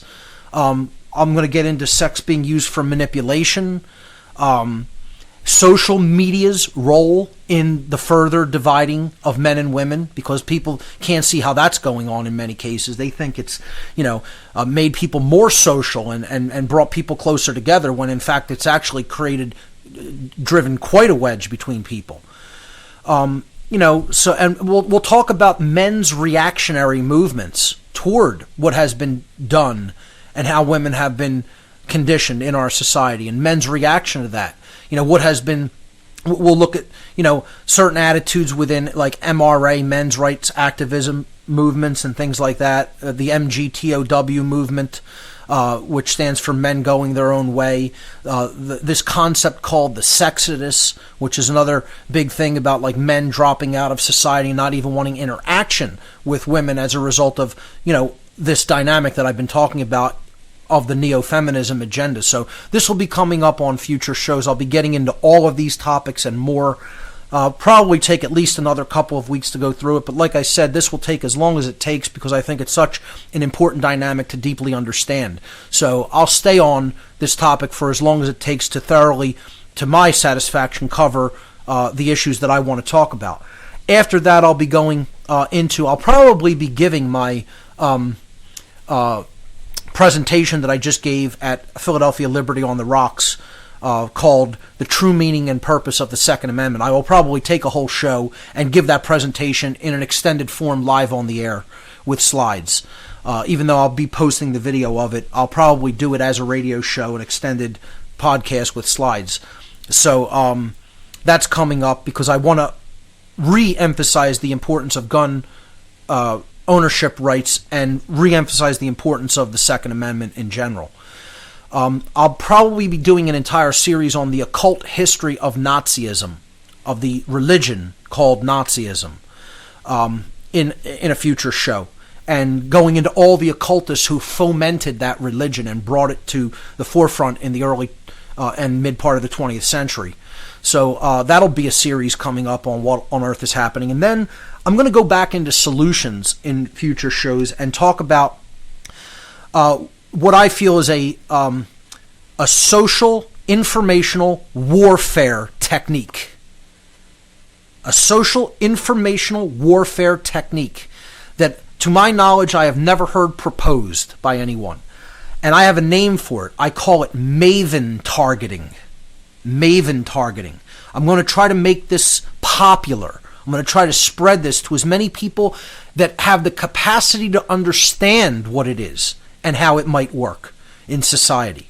And that's all I'll say about it for now. I kind of hinted at it before, but we'll be getting into these and many more topics in coming weeks. So let's go to the phone lines and hear what people have to say. I would prefer to keep it on the topic of neo-feminism in general, although there are never taboo topics on this show. So, if people want to bring it in a different direction, I won't stop them from doing it, but I'd like to hear calls on the neo-feminism agenda, if at all possible. So let's go to the phone lines and let's hear from Ray in Oregon. Ray, you're live on What on Earth is Happening. Welcome. Hey, Mark. Absolutely brilliant. It really was. You nailed it. You're on, man. This is really good stuff. And you looped it back around for me by hitting the population. I just got in a big fight with my neighbor. It was about population. So the first thing I'd say, or I'd ask you is, you say you can just get these anywhere. Where did you get your stats for the population? Many, many different places. You can compare and contrast this. All you have to do is type world birth rates. That's it. And you can get them for any country. You just type into any search engine you prefer, birth rates for the countries of the world. That's it. And you could go to any number, an enormous number of sources, and see how certain different sources will vary slightly, but in general, they don't vary very drastically.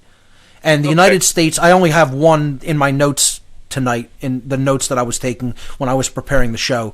The average percentage or number of the birth rate, it's not a percentage, it's how many people are actually per two people in society are actually having children and propagating their genes, period. It's 1.84 per two people. That's the average. Again, you could see it as, there's certain sites that might cover it as 1.85, 1.86. I'm leaning toward the little bit lower end of where most people had it, but it was around 1.85. So I've seen many sites listed as 1.84. Now, it needs to be at 2.1 to propagate a steady population. Right. I would take it in just a little. I got a question and then another follow-up question. As I'm going, through life, and I'm doing my best to do this great work, and I'm trying to wake people up. I understand. I think enough about it to know it's important. I've alienated I'm not very good at it, I don't think, but it doesn't shut me up. I I know I have to do it. Well, Sure. as I'm looking at this, it becomes very apparent that there is a great amount of people that just ain't going to make it. They're calcified, they're hardened, Yep. they have no spiritual, place to even touch down. And Those I've listened- those people will mentally wake up in a concentration camp. That's the level of suffering that will be required, unfortunately, Ray. Ray, stay with me. I'll hold you over into the next section. Ladies and gentlemen, you're listening to What on Earth is Happening. We'll be right back.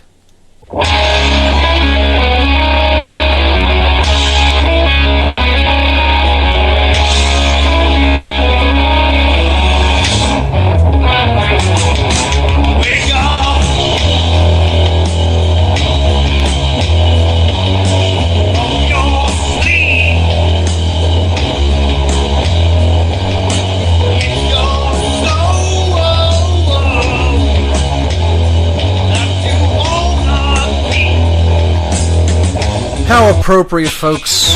Phenomenal lyrics from the great band Spirit Caravan there.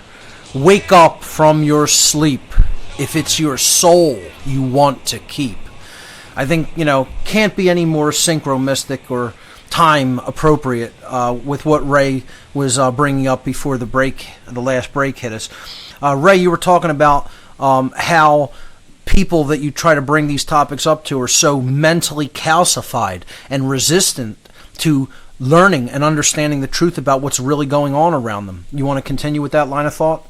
They will fight you to the death, won't they? I thought my neighbor went in his house to get a gun, and I thought he was going to shoot me. And all we were talking about was population, but my bigger question on this is, okay, so the people that finally do wake up in the concentration camps, the ones that don't, when they die, where do you think their next wheel of pain is going to be? Do you think it's on the Earth, or do you think there's other planets? Oh, absolutely. Without it, I mean, that if you're asking my belief about that, can I say I know that definitively? No, but my belief is you're not going anywhere. Anywhere. You're going to stay here till the lesson is understood deeply. And, it'll take as long as it takes, as I say. Like I say, it'll take as long as it takes to cover this topic. It'll take as long as it takes for the soul's journey to progress into higher levels of awareness. And it may not, that'll happen for as long as the earth is here. Right. Who knows? I mean, if we really, really go overboard and do something destructive to the earth to affect its ability to carry life, I don't know if we'll go so far as to actually physically destroy the planet, but I think we could do something to the atmosphere and the land and water that makes it toxic enough that we won't be able to live on it, and then this species will go away. But I think spiritually, the beings, the souls, will still go to some place that can carry life and will have similar circumstances so that they have to learn the same lesson. You're not escaping the lessons because the lesson is embedded into the fabric of creation. It's the will of creation to move consciousness to higher and higher levels. That's the will of creation. That's the syntropic force that is driving everything ultimately in consciousness. And it counteracts and moves against to act as a sharpening grinding stone, if you will, of that blade, the force called entropy, okay? Or the chaotic force, the force that wants to hold that progress of real evolutionary development and consciousness back. And it gives it something to essentially work against. Unfortunately, the people that you're referring to have just been caught up in that chaotic entropic force, that force of entropy, that force of dissolution, the moral decay, the total ignorance, the apathy, the laziness, the cowardice, etc. And they're just swept along by that current. They're not engaging the will. And they're not engaging the will because they don't have enough care and they don't have enough knowledge. And those are the only forces that absolutely must be developed in order to create positive, real change, and to change the actual conditions. There are requirements, built-in requirements to changing what the conditions are that we already have. And unless those requirements are met, conditions do not just magically change themselves. So those people do not want to understand that dynamic. Yeah, yes. yeah. So, Steiner postulates that, and I was going to tie this in with, you've heard of the cult of Saturn, right? Of course, absolutely. The Saturnian cult is one of the aspects of the occultocracy, without any doubt. You Right. see this evidenced all over the place in judiciaries. Judges wear the black robes. The whole education system, you're rewarded in graduation with this black robe and black square. Without any question, the Saturnian symbol is everywhere in advertising. They consider this, one of the gods of the ancient world. El, was Saturn. And it generally equates with the disciplinarian, the chaotic principle, this force of entropy as well. Saturn is an adversary, an opposer. It could be equated to the concept of Satan in many cases, but without a doubt, this is the absolute control freak. There's a religion of control freakism, is the way I would put the whole Saturnian priesthood. So without any question, the Saturnian priest class is part of what I refer to as the network of dark occultists, the occultocracy, as I'm going to continue to refer to it in the future, because I personally like that term. That's enough. Now, here's what Steiner says. He says the ones that don't make it in this turn, that do calcify and turn off and will not have anything of it, that is where they go. They go there. So what do you think about where do we go if we've learned our lesson? What's our next step? Do we if I said the word avatar to you, does that mean anything to you? Well, to start with the Steiner reference, did he think that they would go there physically, or would this be some sort of a spiritual imprisonment there for a time?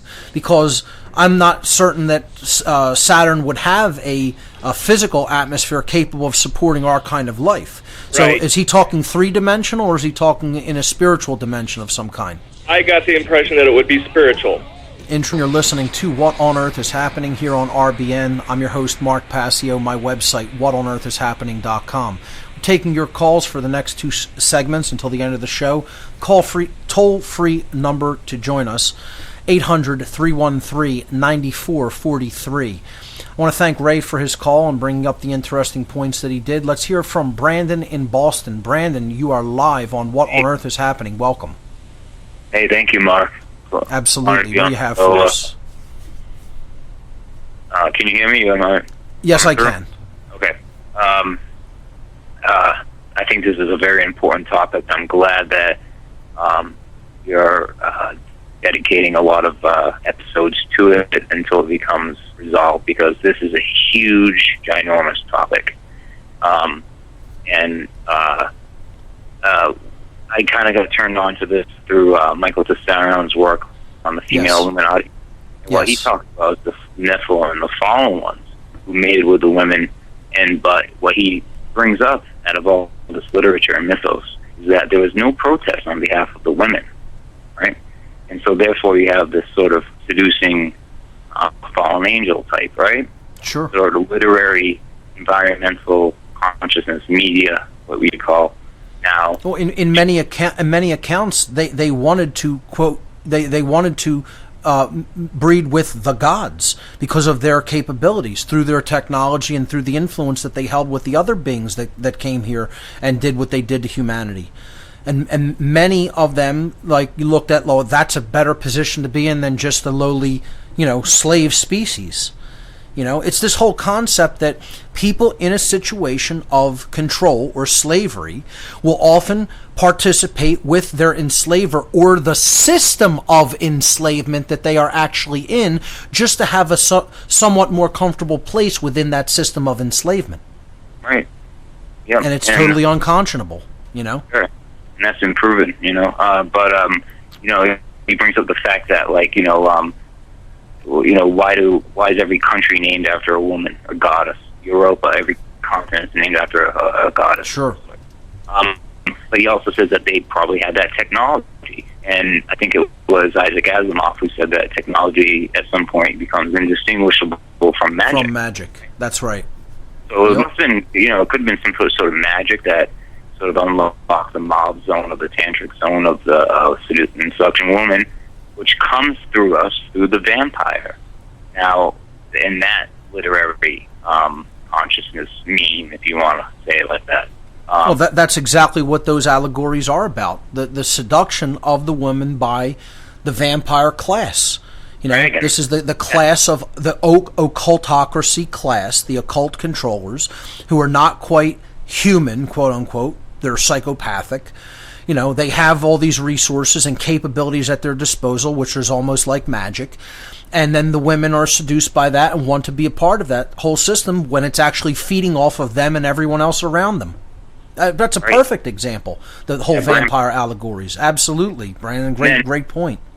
To see how, now take it one step further, to see how it merges into the neo-feminist agenda. And by the way, I'm loving the terms you're coming up with here, like the occultocracy and yes. It's all good stuff. But the Twilight series. Yes. Now we have vampires who are vegan. Okay, so you have this effeminate vampire. Right. So I think that series, and it's interesting if you like. I hate it, right? But it's interesting to study if you're going to study the children who are exposed to this stuff. And it's like the kind of gothic, gaunt look, the super Potter. thin, right?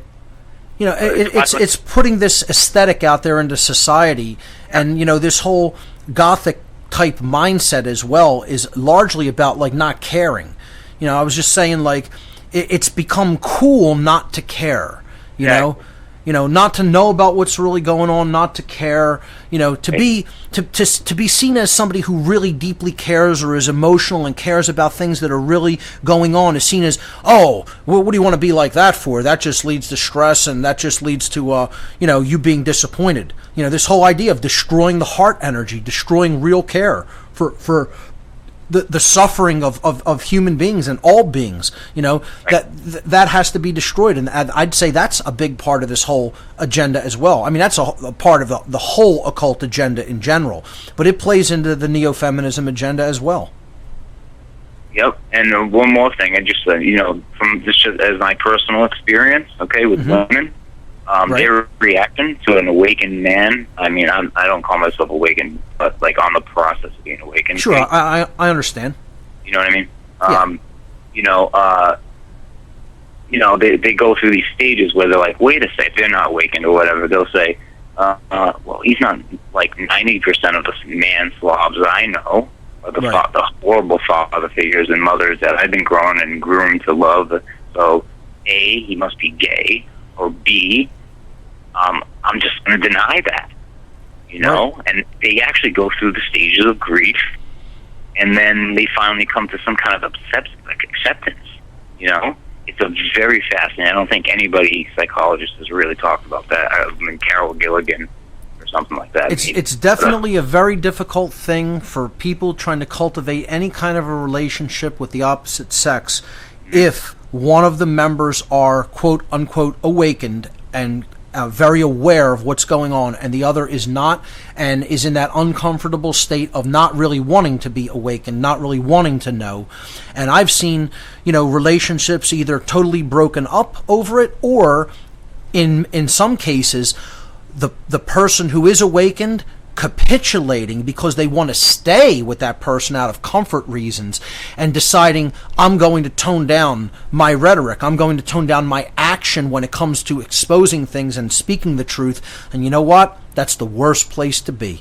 The worst place anybody can be, ladies and gentlemen, if you are in a position where you have responsibility to the truth and you shirk it because of the philos or eros form of love. Again, I explained the three different kinds of love before. In the Greek mystery traditions, there were three words that were used to express love or love energy. There was eros, which is romantic love between a man and a woman. Philos, which is familial love, or the love shared between friends. and other family members. Okay? Then there was agape. And agape is love for truth, love for all beings, love for justice, love for freedom. In other words, alignment with the will of creation for higher consciousness. That is what agape represented. If someone shirks agape for either eros or philos, meaning romantic or familial or friend kind of love, and they stop engagement in and propagation of truth as a result, in my estimation, that is the worst spiritual place to be in the universe. That's it. Yep. I want to really thank you for your call, Brandon. Phenomenal points that you brought up there. Let's hear from Jim in Connecticut. Jim, you're live on What on Earth is Happening. Welcome to the show. Hi, Mark. Very interesting show. I wasn't aware of some of these things you've been bringing up. I have two questions. First question is do you know what the age range of these male-female attractive studies were? Yes, it was, I believe, and don't hold me to this, but I believe they were conducted from 18 all the way up to like 60 or 65 years of age. So it was a wide swath of people. It was a whole age range of adults. You know, I don't know if they went over the late 60s or not, but, and again, I don't want to say that definitively, but there were many different studies, so I'm sure some of the age ranges varied, okay? But it was all adult men and women that were part of it, and I would say the age ranges were pretty much all over the board. So it wasn't pinned to young people? No. Females. No, it was all over the age spectrum. Okay, my last question was, do you have any information or knowledge of who specifically is behind this manipulation? Sure. I gave plenty. You could probably find rosters of people on any of the given groups that I mentioned. You know, look up people who are members of the Tavistock Institute of Human Relations, the Rockefeller Foundation, the Council on Foreign Relations, the Club of Rome, lots of other international think tanks, members of the Central Intelligence Agency. You know, I mean, look up the Bilderberg Group annual meeting. Their whole membership it comes out almost every single year. Look up just about any name on that, and there are people who are involved in these types of mental manipulation. You know, definitely looking at Tavistock Institute of Human Relations. I mean, if people aren't familiar with that mind control think tank, they don't really even understand where so much of the social conditioning comes from. And people want to say that's just a conspiracy theory. Let me tell you something. These are the most advanced psychologists, occult psychologists in the world, who know all the intricacies of how the human psyche operates, how it can be manipulated, how it can be steered, how it can be directed. They're shaping human perception. They're controlling human perception. Once you do that, you own people's behavior. When you own their behavior, you own their soul. Look into all of those groups and more. I'd recommend going back into my work in the past, and I talk about many of the different think tank groups in the section on who are the occult controllers in the podcast early on. How do you spell this? Is it Tavistock? Yes, it's Tavistock, Tavistock, Institute of Human Relations. Okay, thank you. There's a phenomenal book by John Coleman, Coleman, John Coleman, who is a historian who has done brilliant work in exposing the machinations and the mind control that is put out there by the Tavistock Institute of Human Relations. Many other researchers as well, but John Coleman's is particularly excellent. I recommend it. Thank you again. Thanks. Yes, absolutely. Thanks so much for the call, Jim, and let's hear from Jonathan in Kentucky. Jonathan, you're live on What on Earth is Happening. Welcome. Mark, long time no see. How you been, brother? Doing well. Yourself? Yeah. I know there's a lot of doom and gloom we have, especially with the way society and humanity functions. But but I really wanted to give a word of encouragement, if that's okay. Sure, go right ahead. You know, I look at how we all are on this planet, and we always ask ourselves, why are we here? Why is it like the way it is?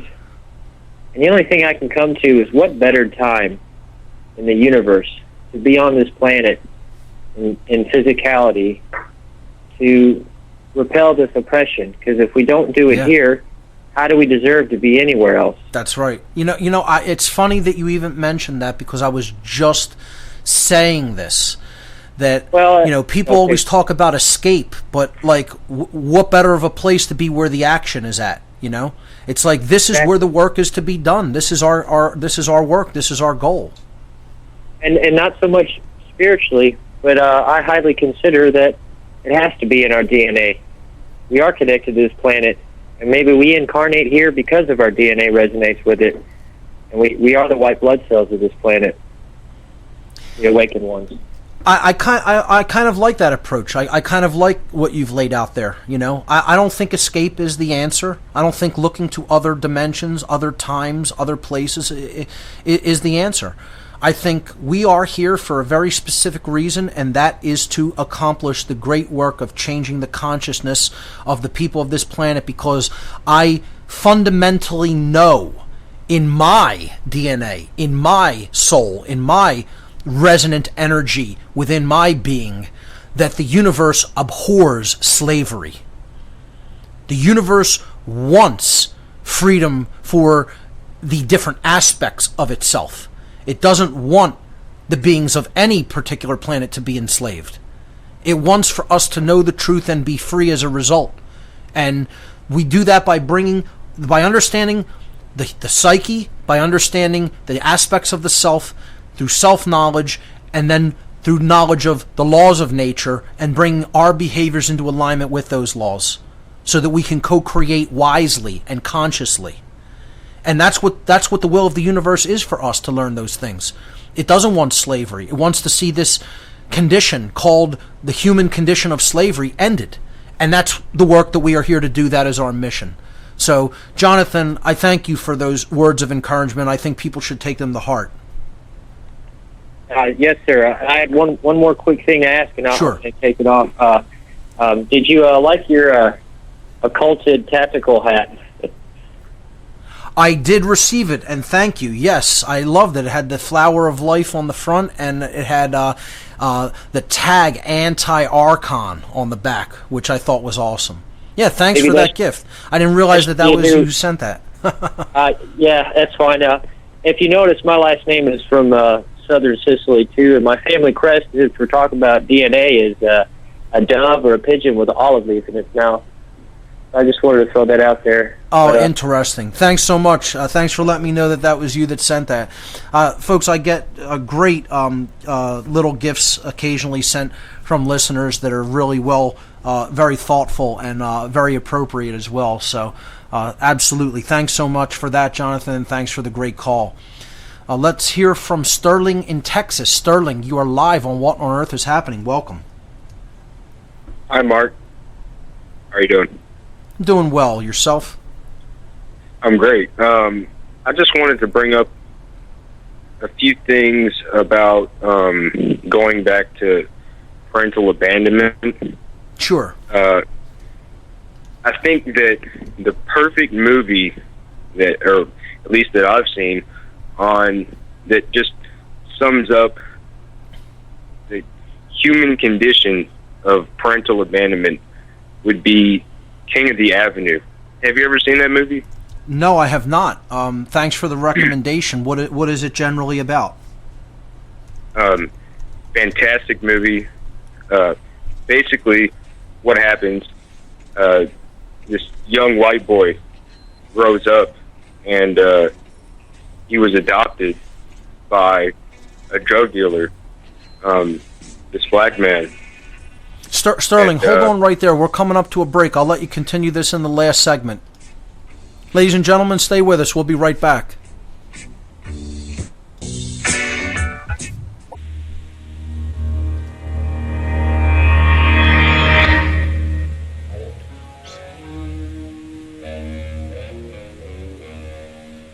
try to show.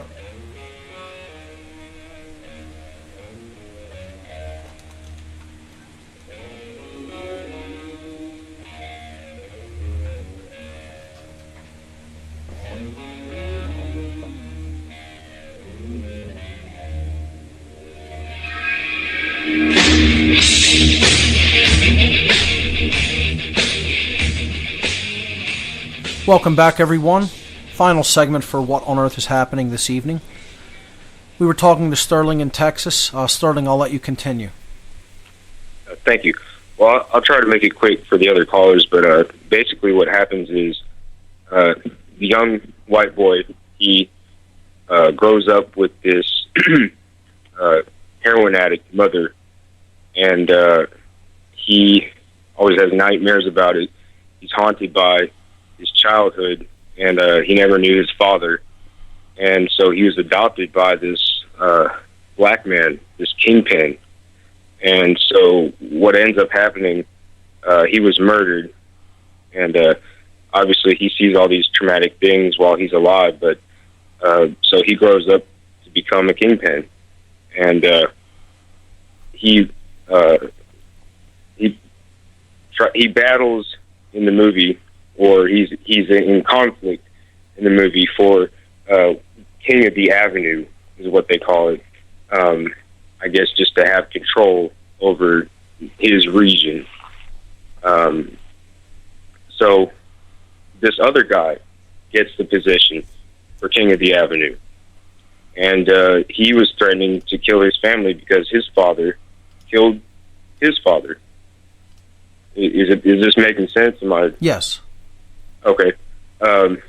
So what happens is he was so traumatized, and I guess programmed somehow, right, that he has this vision, this encounter with the devil in his living room, and he makes a proposition, a deal, as he usually does, and he promises him safety. He promises him to allow him to become King of the Avenue.